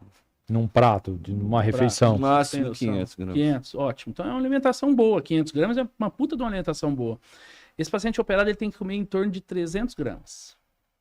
Se ele estiver comendo mais que 400, 500 gramas, ele está com o estômago alargado, daí pode ter algum problema nesse estômago e pode reganhar peso, entendeu? Então, geralmente, ele vai comer lá 300 gramas. Nos primeiros 6 meses, um paciente come de 200 a 300, 200, 250 gramas. Mas, eu operei há 5 anos, estou super bem. Na rua, se você perguntar aí, você vai ver nele que operou, que você nem imagina que ele operou. Tá super bem, come lá 300, 300 e pouquinho gramas e tá super bem. Então existe a possibilidade do estômago dilatar. Existe. Existe. Já- Não é que o estômago dilata, isso, a coisa é meio difícil da gente Vamos explicar. dizer, por causa do tempo, ele poderia dilatar, né? É mais uma acomodação, vamos dizer assim. O próprio paciente descobre alimentos que são mais palatáveis, que ele consegue comer mais. E a comida, ela não fica parada no estômago, né? Ela bate no estômago e desce para o intestino. Então, esses 300 gramas, eles não vão parar aqui, né? Então, essa emenda do estômago e intestino, se ela der uma largadinha também, esse paciente vai comer mais. Isso é uma coisa muito interessante, porque hoje nós estamos vivendo muito a era das cirurgias revisionais. Então, os pacientes que operaram há 10, 15 anos atrás, podem ter voltado a engordar, ele pode ser candidato a uma cirurgia revisional, ou seja, uma nova cirurgia. Dá para fazer Dá duas pra vezes fazer a outra bariátrica. cirurgia. E aí, quando a gente vai indicar uma cirurgia dessa, a gente precisa ver se realmente esse paciente é candidato à cirurgia. A gente vai mexer nesse estômago e vai adiantar. Não adianta nada eu mexer no estômago que o paciente está comendo os 200, 300 gramas, está direitinho, só que ele está tomando cerveja. Eu posso deixar o estômago dele com 1 centímetro, a cerveja vai passar. Então, tem que ter um acordo nesse sentido. Falar, ó, você reganhou peso, foi por causa da cerveja, vamos parar a cerveja e ver se você diminui o peso. Ah, não, parei a cerveja, eu tô comendo direitinho, não diminui o peso. Realmente eu tô comendo 500, 600 gramas quando eu vou no restaurante ou eu peso meu prato. Não, então beleza, então a gente pode diminuir um pouco mais seu estômago, mexer aqui no intestino, e aí tem resultados excelentes da cirurgia revisional também. Mas é claro que a cirurgia revisional vai depender muito mais até do comprometimento desse paciente. Nossa, passar por tudo isso De novo, novo. hein? Pelo amor É de uma Deus. coisa, Então, e a E sensação outra, de e fracasso? não necessariamente. Bom, 15 anos atrás, vamos pensar, era uma técnica, agora é uma técnica mais diferente. avançada, né? É diferente. Pode não sofrer tanto, sei lá, né? Só aproveitando o gancho da cerveja. O destilado ele é mais calórico do que a cerveja. Comparativamente, se você pegar um copo de destilado e um copo de cerveja, o destilado é muito mais calórico. Então, Né? O problema da cerveja é que você toma muito mais, né? Em quantidade. Esse é um problema. mas em termos em si da bebida, ela não influencia nada, é só pela caloria mesmo. Até trazendo uma ideia que eu estava matutando aqui, essa relação da bariátrica com o álcool, a gente chega à conclusão que não rola. Não rola. Mas aí vamos pensar o seguinte: se a pessoa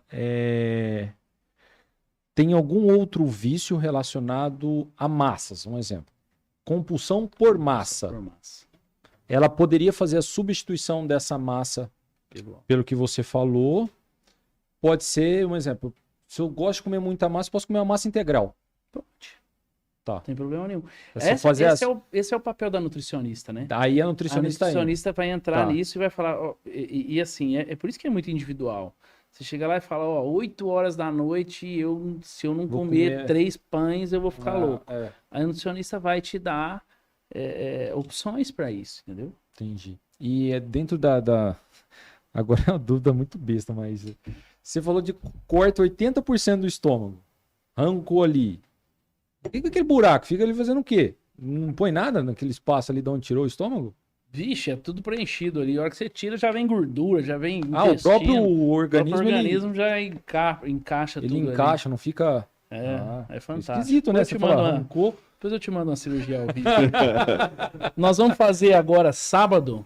Sábado agora, nós vamos fazer 14 cirurgias ao vivo no Hospital de Base. É um evento muito bacana. Vou fazendo um merchan aqui. Mas não é muito merchan, porque só médico pode assistir. Chama Bariatric Channel. É um canal mundial. Acho que é bacana falar, porque o Hospital de Base merece, eu acho. O Hospital de Base Sim. hoje é um dos melhores hospitais do país. Você não tenha dúvida nenhuma disso. De São Paulo está entre os 3 melhores do estado de São Paulo. Então nós estamos trazendo cirurgiões do Brasil inteiro, um cirurgião português e um cirurgião espanhol. São 2 cirurgiões internacionais e mais 17 brasileiros. Dentre eles, eu estarei lá. E nós vamos fazer 14 cirurgias agora no Hospital de Base, pacientes do SUS aqui da nossa região, que acompanham com a gente lá no hospital. Essas 14 cirurgias são todas doadas, os materiais inteiros eles trazem, porque é curso que tem patrocínios, enfim. Então são cirurgias com materiais de ponta, tudo doado. Sábado agora. Vamos começar às 7 da manhã, se Deus quiser, até às 7 da noite a gente acaba essas Nossa. 14 cirurgias aí. Transmitidas pro mundo inteiro Misericórdia. via canal do YouTube, chama Bariatric Channel esse canal. Mas a gente consegue assistir ou não? Eu acho que na hora, eu até tô com essa dúvida, porque na hora que você faz o cadastro para você entrar, se eu não me engano, pede o CRM. Ah, tá. Então vai ser... Até porque é cirurgia ao vivo, né? É cirurgia real, eu acho que Entendi. não pode. Tem questão do questão médico, paciente, né? Sim. Até tem uma vez eu tava vendo uma entrevista do Matheus Ceará, ele fez. E aí ele falou uma coisa, ele falou assim, cara, depois que eu fiz a bariátrica, ele falou que ele não sente mais o cheiro das fezes, do peido dele. Parece que ele tá comendo, velho. Ele falou assim, cara, você não sente, parece que você tá comendo. Que relação que é essa que fede desse tanto? Parece que a pessoa comeu um urubu. Então, é isso que eu falei. Ele provavelmente deve ter feito alguma técnica que mexa com o intestino, né? Pra acontecer Se mexer... isso. Ah, tá. Tem que ter essa... Tem que ter, não foi a sleeve, provavelmente foi a bypass. E aí, às vezes, muda um pouco esse cheiro mesmo. Tem pacientes que reclamam. Mas veja bem, a gente tem em torno de 5 a 7 metros de intestino. Se a gente pegar nosso intestino fino, esticar, vai dar 5 a 7 metros na população geral. Esse desvio do intestino no bypass é 1 metro para lá e 1 metro para cá, ou seja, 2 metros no total de desvio. Então a gente tem mais 3 a 5 metros de absorção e de... Eu acho que o Matheus deve estar comendo alguma coisa. Ele precisa de uma boa nutricionista para ver, porque se você comer alguma coisa que vai gerar flatos, peidos mal cheirosos, você vai fazer peido mal cheiroso. Agora, o cara que fez bariátrica, Você é louco, o cara deve estar comendo carniça, então. Sim, o cara que faz bariátrica, tudo ele relaciona com a bariátrica. Você verdade, entendeu? Então, isso é fato. porque eu fiz bariátrica, mas às vezes não. Às vezes é porque ele comeu feijão com repolho e peidou feijão com repolho. Mas existe essa possibilidade, porque diminui ou não? Existe, vai. Cara, eu fui vítima de um cara que fazia De um peido mestrado desse. comigo, dormia no mesmo quarto. Pelo amor de Deus. Tá. Mas será Não que ele não dava. fez uma técnica? Eu não sei o que Do diabo tipo que ele fazia lá, absortivo. porque ele entrava no banheiro, eu tinha que sair do quarto. Não dava Esse pra aí ficar. com certeza ele fez uma técnica desabsortiva. A do Matheus ele Existia. falou que é essa direta, do intestino mesmo. então. Essa aí é... Desgramado, Existia um essa ano e técnica. pouco viajando com esse cara aí. Até que eu falei assim, ó, eu vou pegar um quarto sozinho. Pelo amor de Deus. Não dava, não Mas não dava. dá mesmo. Tem uma paciente nossa. Eu nunca fiz essa técnica, eu mesmo, essa desabsortiva que desvia muito o intestino. Mas eu trabalhei com o Dr. Gilberto Brito, trabalho ainda, um querido, é um meu mentor aí. E ele conta um caso de uma paciente que ele fez uma técnica dessa que mexe muito no intestino e que ela foi viajar de avião, se eu não me engano, ela foi para Paris. E aí, era um voo longo, ela precisou usar o banheiro do avião. Rapaz, eles queriam jogar ela lá de cima. Nossa, Então, cara. realmente Nossa, é não tem difícil. ideia. Esses pacientes que fazem Não esse tem tipo de cirurgia desabsortiva, que a gente chama, que é o paciente que come e vai no banheiro. Se ele está num cômodo aqui, desse daqui, ele vai no banheiro, ninguém consegue ficar mais. Então, é uma cirurgia que foi abandonada. Essa que é a Scopinaro, ela chama. É uma cirurgia que desvia, por exemplo, eu falo assim, ó, eu desvio 2 metros do intestino, fica 5 ainda. Essa desviava 6, ficava 1 só para absorver. Então, quer dizer, o paciente já comia e já ia no banheiro. É muito difícil. E esse tipo de cirurgia, cabe uma revisão, como você Cabe e Ela- deve fazer, a gente faz, dá pra... porque o paciente fica desnutrido, né? Existem alguns pacientes que chegam a desnutrir, porque come, já vai no banheiro, não tem absorção direito de eu vi até um proteínas, cara tudo falando isso. que depois que ele fez a bariátrica, ele gasta uma média de R$ 1.000 por mês com suplemento, porque o corpo dele não é mais o mesmo. E esse é um dos maiores medos das Sim. pessoas, e também eu tenho muito esse receio, porque eu falo assim, pô, você vai cortar um órgão, será que não vai trazer nenhum tipo de prejuízo? Sim. É nesse sentido que a gente... Fica Porque eu quis dizer que eu sou cético. Eu falo, Sim. cara, quais Sim. são os efeitos negativos disso ao longo do prazo? Embora quem faça, que eu tenho contato, fala, olha, foi a melhor escolha que eu tive na minha vida. Porque ela sofria de dor para toda a banda, né? Tudo na vida, eu acho que em medicina mais ainda, a gente precisa dosar risco-benefício. Né? Então, se a gente vai fazer uma cirurgia, é claro que tem riscos e problemas. Agora a gente precisa ver se o benefício disso supera, né? E a bariátrica já está mais que provado que sim, os benefícios superam muito esses problemas. Então, um paciente que faz a cirurgia, ele precisa suplementar. Todos os meus pacientes saem com receita de polivitamínico, vai gastar em média 80 a 100 reais por mês, tá? Claro que se você for fazer um halterofilia, você vai comprar whey protein, tem uma série de outras coisas aí que você vai gastar.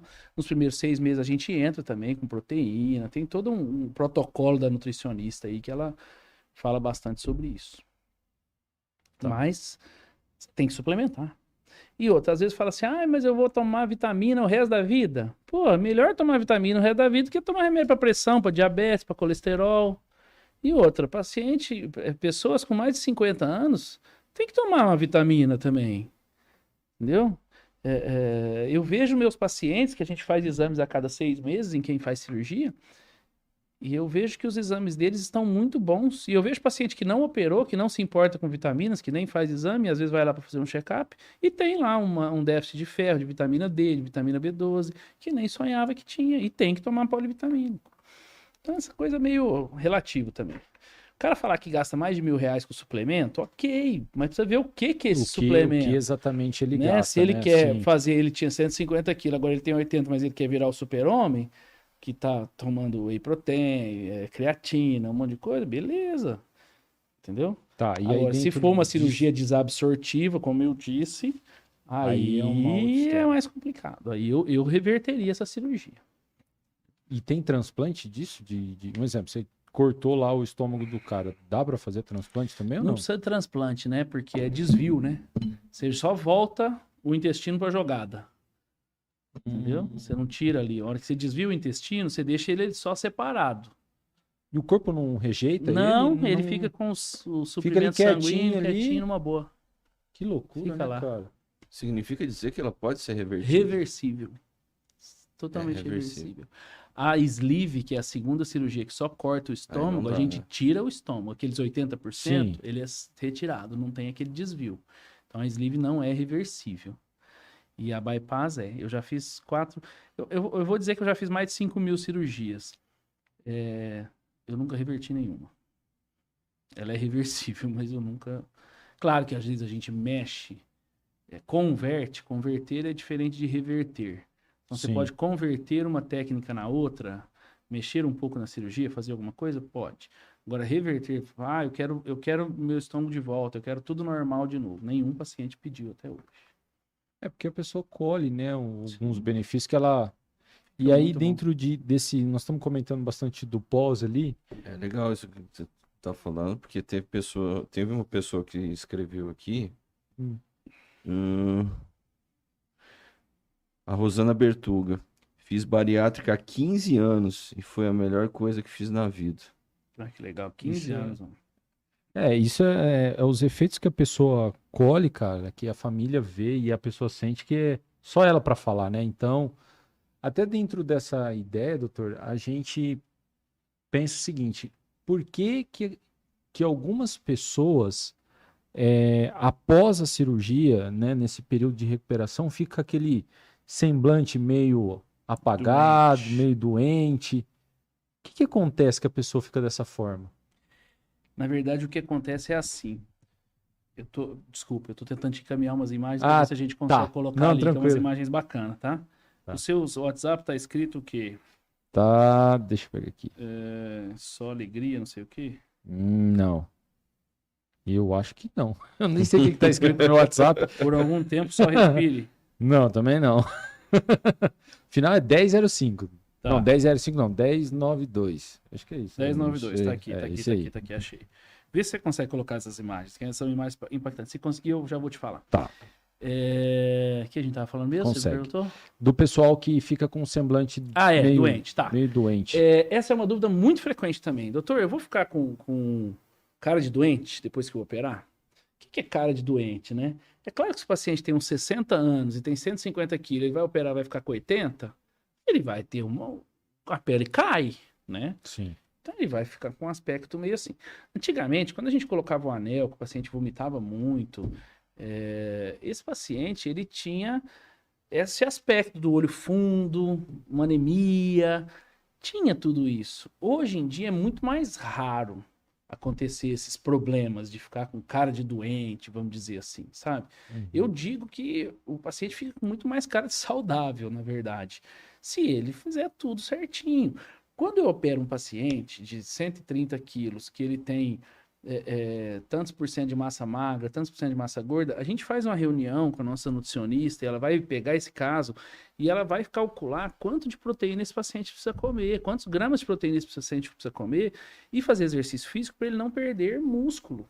Uhum. Então, a partir do momento que ele perde gordura, ele vai perder gordura e vai ficar com o muscular legal. Ali. Agora, nos primeiros 6 meses, pode ser que estranhe um pouco, porque realmente perde 10% do peso no primeiro mês, quase 20% do peso no segundo mês. Então, por exemplo, o cara que tem 130 quilos, 10% do peso no primeiro mês é quase 15 quilos. Sim. Então é muita coisa. E aí tem mudou muito e fala que tá com esse aspecto de doente, né? Eu Tem até isso vi daí. o Leandro Hassum falando que ele fez, ele falou assim, cara, qualquer cirurgia que você fizer e que exija que você coma só coisa líquida, Sim. pouquinho, vai te deixar doente. Você Sim. ficar 30 dias sem fazer Sim. isso, 60 dias sem treinar, qualquer coisa. Uhum. Você ficou sem treinar aí por causa do joelho, você sentiu diferença, não sente? Perdi 5 quilos. Você Então, perde 5 quilos de massa magra. Essa é a questão. Perdi 5 quilos. Você perde 5 quilos de músculo.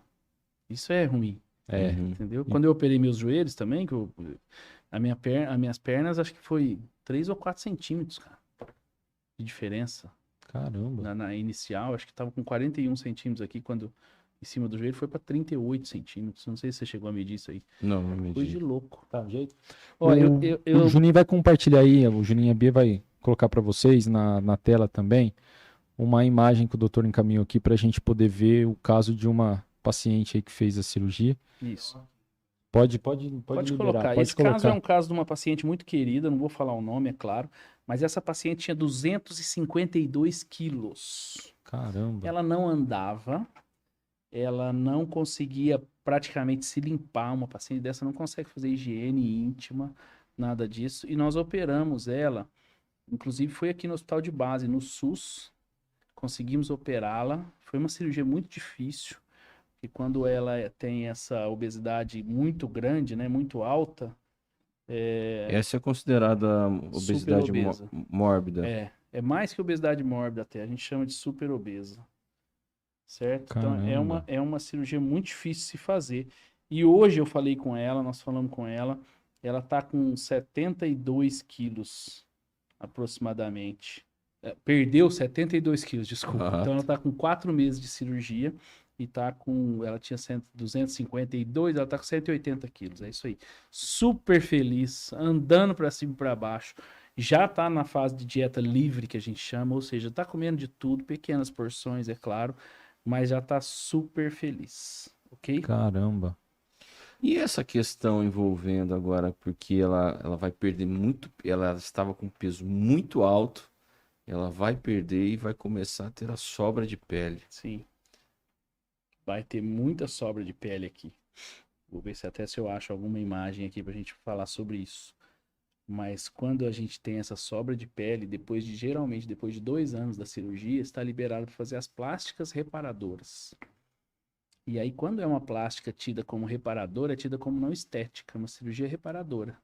Então, ela tem direito pelo SUS e pelo convênio até de se fazer uma cirurgia para retirar o excesso de pele. Isso existe uma porcentagem de perda de peso para ser considerada essa retirada de pele? Não é por porcentagem de perda de peso, Fernando, é por avaliação mesmo. Geralmente é o abdômen avental, né? Então, isso Então se mede pelo abdômen. mas isso é muito individual, né? Essa paciente que a gente mostrou aqui, ela vai ter um baita de um abdômen avental. Então, isso é líquido e certo. Agora, existem pacientes que têm um colágeno, pacientes mais jovens, ou que não tinham uma obesidade essa é uma super 250 quilos, você imagina. Que talvez não precise fazer a cirurgia plástica. Então, não é obrigatório que o paciente vai ter. Geralmente, as mulheres, mesmo aquelas que operam com 120, 110 quilos, têm esse abdômen avental e querem corrigir também, até por estética mesmo, né? Esse caso dessa mulher vai ser por higiene, que a gente fala, porque ali acaba ficando uma região muito ruim de se... Porque aqui não dá para se pensar que ela vai ter sobra no abdômen, nos braços, Tudo. nas pernas. Cara, sobra em Com tudo. certeza. Canela, sobra pra todo lado. Eu não tô É. conseguindo achar aqui. Canela, eu não sei. Ah, atrás na panturrilha, Canela né? é coxa. Coxa, Aqui panturrilha. Eu não sei. Ah, é que Panturrilha eu não. pensei Canela panturrilha e não. falei canela, pô. É panturrilha. Não, mas panturrilha acho que não. Ah, eu acho que panturrilha também é. Pensei em não, panturrilha, Não, mas né? no caso dela sobra. Não vai Será? sobrar tanto Eu ali acho. na perna embaixo, não. A coxa sobra muito. Muito. Aqui, ó, no braço. Essa região do braço aqui também, o tal do tchau, né? É, Aqui essa é sobra uma demais região também, que é. é crônico o É. negócio. A cirurgia plástica que é coberta pelo SUS, isso eu não tenho conhecimento. Seria só para abdômen ou em que se inclui braços também, pernas? Inclui braço também. Bacana. Tudo que é reparadora. Às vezes até mama eles fazem. Mas aí, por exemplo, se eles acharem que precisa de uma prótese de mama, um silicone, aí o SUS não cobra. Aí o paciente geralmente tem que comprar, é um pouco mais complexo. Mas a mais comum que eles conseguem fazer é o abdômen. Isso SUS e convênio, né? Uhum. Mas é uma briga isso daí. É difícil. No SUS tá indo bem. No SUS tem o Dr. Aloysio, que ele tá fazendo bastante aí. Ele veio de São Paulo agora e fez uma parceria bacana com a gente, conseguiu desbravar esse caminho aí, a gente tem feito. No SUS a gente faz em média de 15 a 20 cirurgias bariátricas por mês aqui em Rio Preto, é bem legal. É um É serviço que... bastante. Mas tem... Hoje eu fui até ver, porque ó, desse curso a gente tem 1.800 pacientes na fila, cara. A gente faz 15 a 20 por mês. E toda semana a gente atende aí 3, 4 primeiras consultas também. É bastante gente, Hum. né? Tem uma pergunta aí, Fernando, que tá muito relacionado, se você puder ler, Tem várias é aqui. da As- Leandra. eu vou chegar nela então. Eu vou passando. A Camila Anne passou por aqui, 5 dias de operada. E faço comida para família. Que é essa situação do cheiro, né? Daniele Lacerda, eu vou operar sábado. Ela, Ansiosa e feliz. tá vendo? Ela tá nessas 14 cirurgias que nós vamos fazer aí ao vivo. Olha que beleza, que bem que tá legal, fazendo, né? que legal. Muito bom, Dani. Beijo aí pra você, viu? Leandra Francischini. Todos os pacientes pós-bariátrica pode despertar DAP? Dumping. É que ela síndrome escreveu dumping, DAP, né? É isso que a gente estava conversando agora, né? Vai depender muito da sua alimentação e da sua técnica cirúrgica. Mas não são todos, não. Acho que chega a 20% no bypass. E no sleeve, próximo de 1 ou 2%. Um pouquinho. E só pegando uma questão aqui também, dentro do que a gente falou, tem alguma explicação da parte de depressão? Da bariátrica tem relação com depressão pós esse período?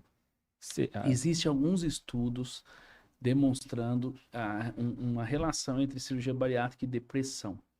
Tá? O que geralmente acontece é que a depressão às vezes está antes da bariátrica.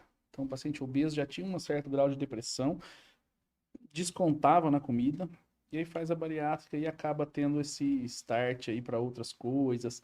Ou talvez até, a gente conversa muito sobre isso com as nossas psicólogas, que é alinhar expectativas. Então, qual que é a sua expectativa ao fazer a cirurgia bariátrica, né? Muita gente acha que a cirurgia bariátrica vai resolver todos os seus problemas. Vou fazer a cirurgia, vou ficar magrinha, todos os meus problemas hoje é relacionado à minha obesidade. Depois ela descobre que não. E aí? Vira uma frustração, uma depressão danada. Mas assim, estudos mesmo robustos falar que aumenta a depressão pós-cirurgia bariátrica, não tem. Que tem alguma relação direta? Não tem. Tá, Um estudo robusto que tem, que é interessante falar aqui, é aumento de divórcio pós-bariátrica. Existe aumento de divórcio. Caramba, como assim? Por parte de quem?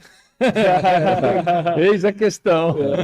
Você sabe que existe muito, é mais quando a mulher opera, e antes da mulher operar, veja bem, o marido, ele não tem ciúme, ele não valoriza aquela mulher, muitas vezes trata mal, essa mulher é uma mulher para baixo, uma mulher que tem uma autoestima baixa.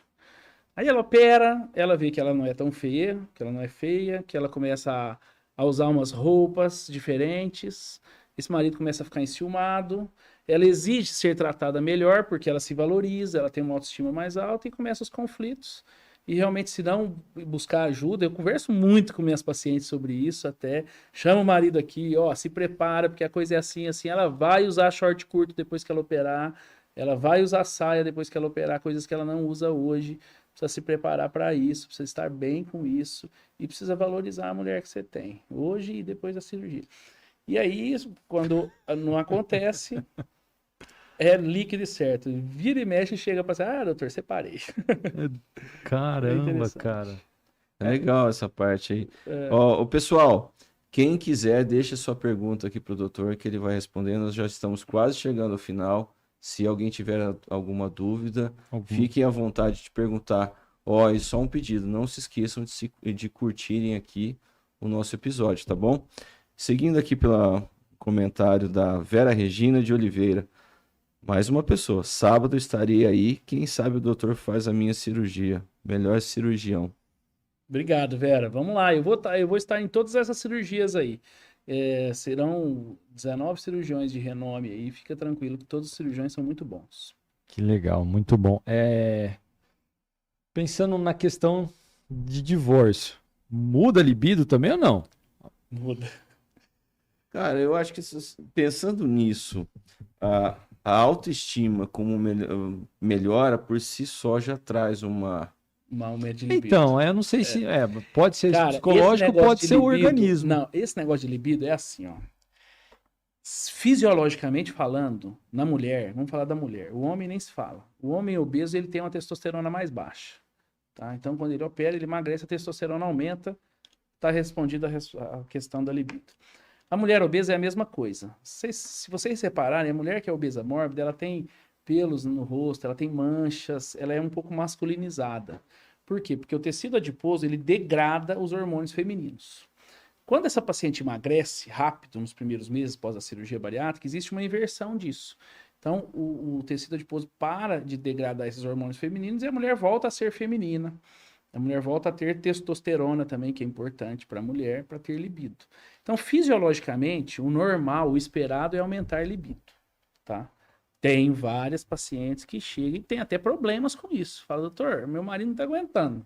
Tem isso. Tá peidando a farofa. Agora, existem também aqueles casos psicológicos. O que são esses casos psicológicos? Emagreceu muito, ficou com excesso de pele, o peito caiu, ela se sente feia por causa disso, tem uma distorção de imagem e aí acaba com a libido baixando. E aí vai tudo isso, aí tem todo um tratamento para se fazer. Porque a queda de libido, né? Se a gente for falar de libido aqui, de desejo, o libido, tanto do homem quanto da mulher, ele vai muito além de hormônios, né? Ele tem toda uma atração, tem contato, tem visual, tem bastante coisa para se estudar nisso, né? Então, sim, eu tenho muita queixa de mulher que fala que depois da cirurgia que não tem mais libido, entendeu? E aí vai para o ginecologista, vai tratar isso e às vezes melhora. Mas fisiologicamente falando, hormonalmente falando, depois da cirurgia bariátrica tem que aumentar a libido. Tendência é aumentar. A tendência é aumentar. Isso aí. Pô, Ó, legal. tem uma outra pergunta aqui agora da Priscila Cruz. Tem intolerância à lactose. Pode piorar depois da cirurgia?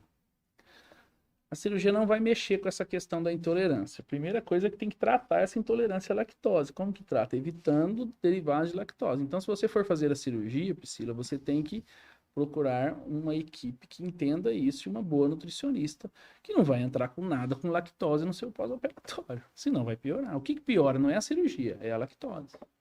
O próprio organismo O próprio dela. organismo dela. Dessa questão de piora e melhora, a bariátrica, ela melhora também a qualidade de sono, tempo de Muito. sono. A maioria dos obesos tem uma coisa que a gente chama de síndrome da apneia do sono, né?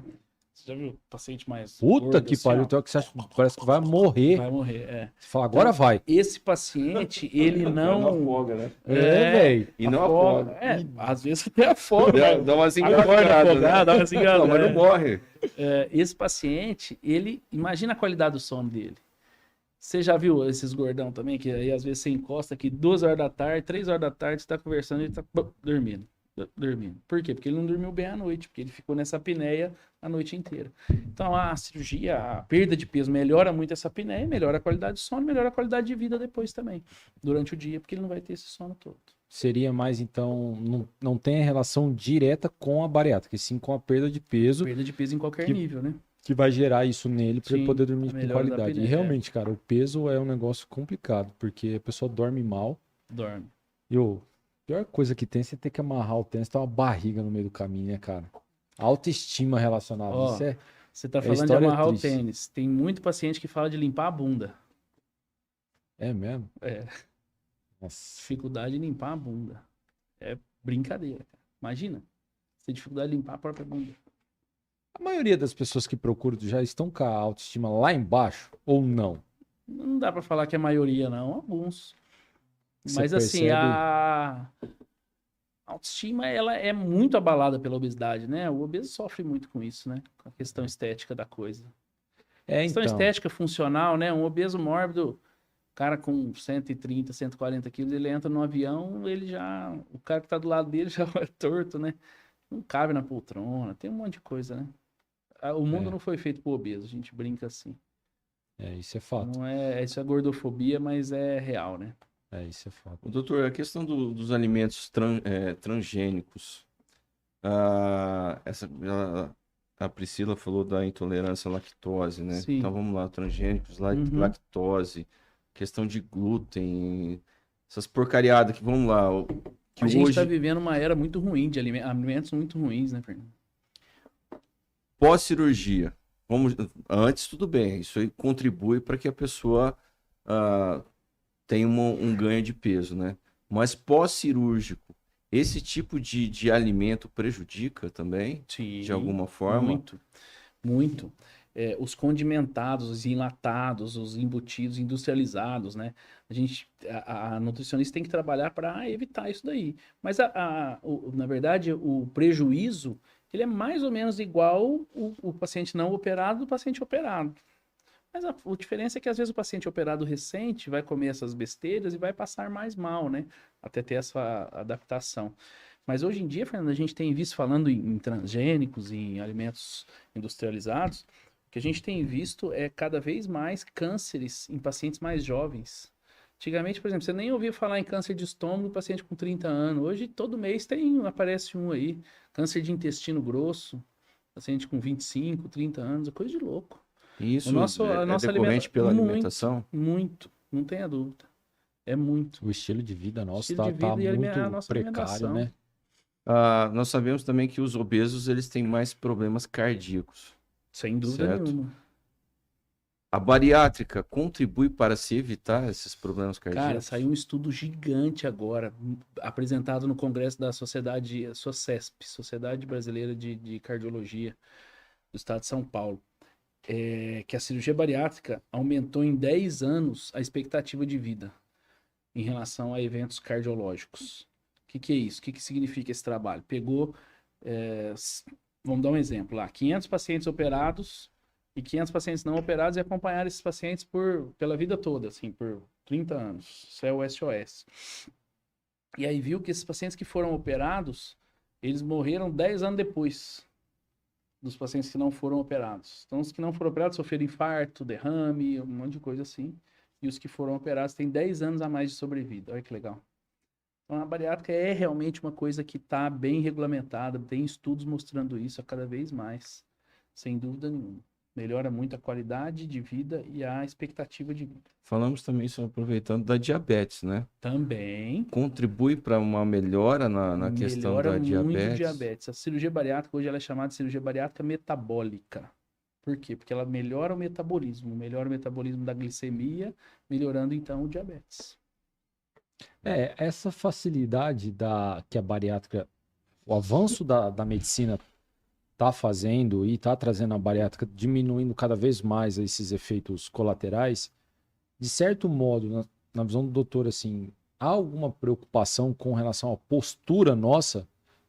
Exemplo, a pessoa fala, já que pode ser resolvido lá na frente, vou levando do jeito que dá, aproveitar a vida que eu consigo da melhor maneira.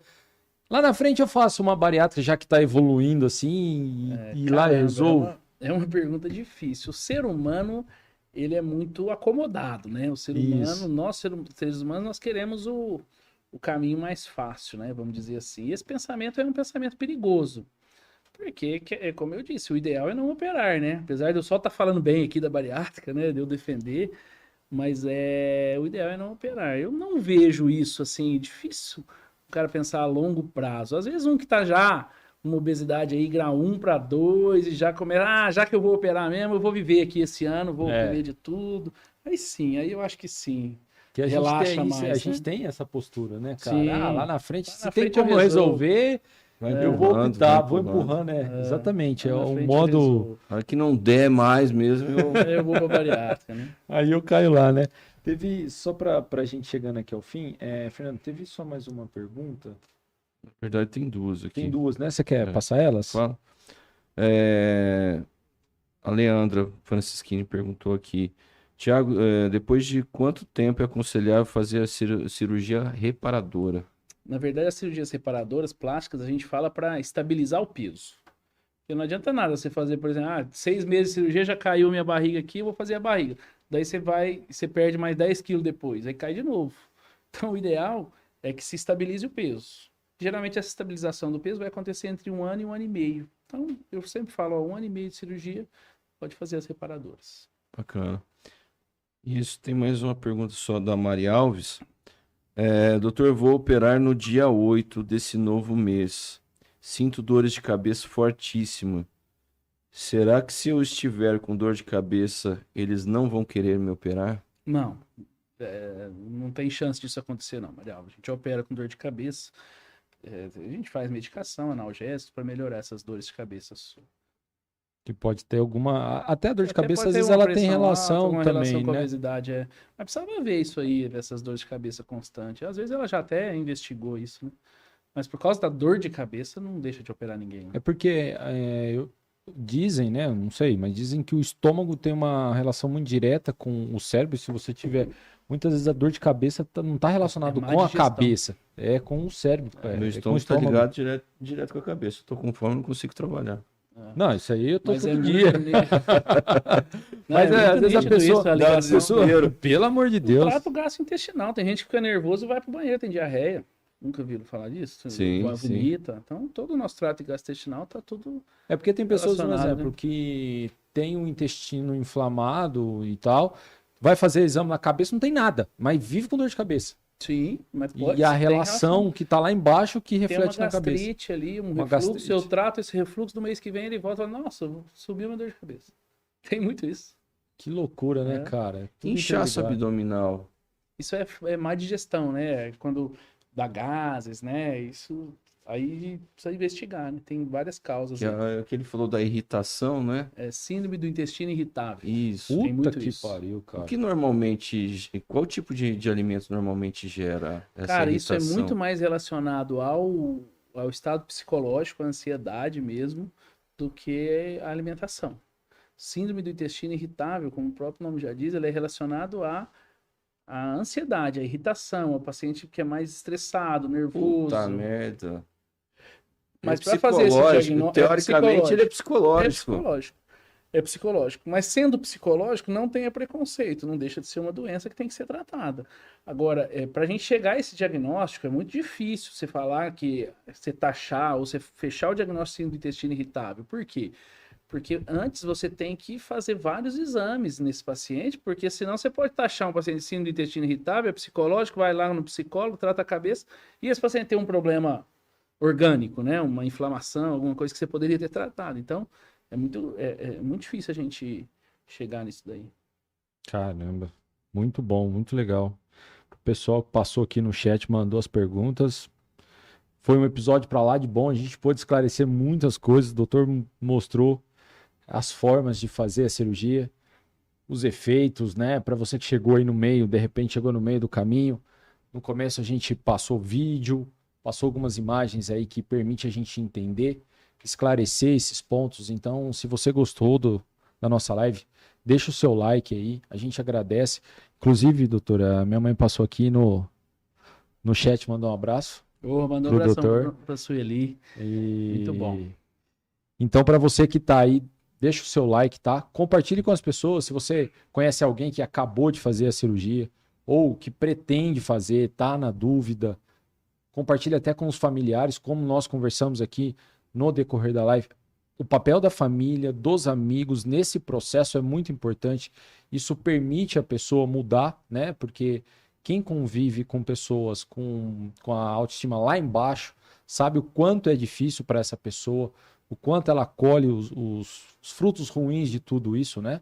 As dores, as noites mal dormidas, enfim, são para lá, os prejuízos são incontáveis. Então, compartilhe com as pessoas para que elas possam ter conhecimento, possam esclarecer e também, caso queiram, também pode procurar o Dr. Tiago lá no Instagram. Qual que é a rede social do doutor? O meu Instagram é Thiago Sivieri, sem doutor, Thiago com TH, Sivieri. Digitou aí, acho que aparece rapidinho. Entra lá no Instagram, tem bastante conteúdo lá também. Assiste. Na dúvida, marca uma consulta com o médico da sua confiança, vai lá, troca uma ideia. Porque, de fato, a gente percebeu que a bariátrica é um assunto sério, vai mexer no seu corpo, não tem jeito, né? Mas, ao mesmo tempo, é algo que pode trazer benefício. A gente conhece pessoas que fizeram e a gente acha que isso, de fato, pode sim ajudar a sua vida. Então, procure um profissional que consiga, de alguma forma, resolver esse problema que você está aí, né? Te dá uma força para resolver. Como bem o doutor disse aqui, a bariátrica é o meio, quem vai ter que resolver é você.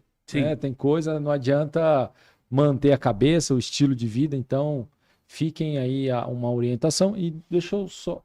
Cadê a sacola? Não, Não, tá ali do lado. eu botei a sacola. Entregar para o doutor aqui uma... Enquanto o doutor... Legal. Nosso parceiro ao pé da Maravilha. letra enviou aqui para você uma lembrancinha Agradeço. desse dia. Nosso parceiro, quero agradecer aqui enquanto o nosso convidado vai abrindo a lembrancinha. Ao pé da letra, uma empresa especializada em lettering. Se você quiser conhecer, a Bia vai colocar aí no chat para vocês. Embaixo tem um link do Instagram. Entra lá, ao pé da letra. Faz quadrinhos, faz várias atividades que você queira personalizar. Quero fazer um exemplo, dar um porta-retrato, quero escrever na parede do meu trabalho, alguma mensagem, alguma frase. Vou pedir para a Bia jogar aqui só para vocês verem como que é o trabalho do Ao Pé da Letra. É só você entrar lá no Instagram e também no link abaixo tem o WhatsApp deles. É só vocês falarem que viu aqui no Se Liga no Pod que vocês conseguem um desconto de 20% nas encomendas. Eu tenho certeza que vocês vão gostar bastante do trabalho. E também tem o nosso parceiro Core Training, que é a academia. Hoje nós estávamos falando aqui de saúde. Para você que está buscando aí manter a forma, buscando se mexer um pouco, fazer um jump, fazer uma dança. Tem bastante coisa legal na academia. Os aparelhos muito bons, personagens bacana, pessoas que conseguem te dar um auxílio. A academia fica na Avenida Monte Aprazível, 4270, bairro Eldorado. É aqui em Rio Preto. Entra aí também no Instagram se vocês quiserem dar uma pesquisada nas atividades, marcar um horário, bater um papo. Eu tenho certeza que vocês vão gostar bastante da academia. E, doutor, esse é o nosso presentinho de hoje. A gente agradece esse bate-papo, que aqui foi muito bacana, proveitoso, né, pra gente. Agora sem o merchan. Nosso tema é: a bariátrica é a solução para a obesidade? Eu diria que pode ser. Pode ser.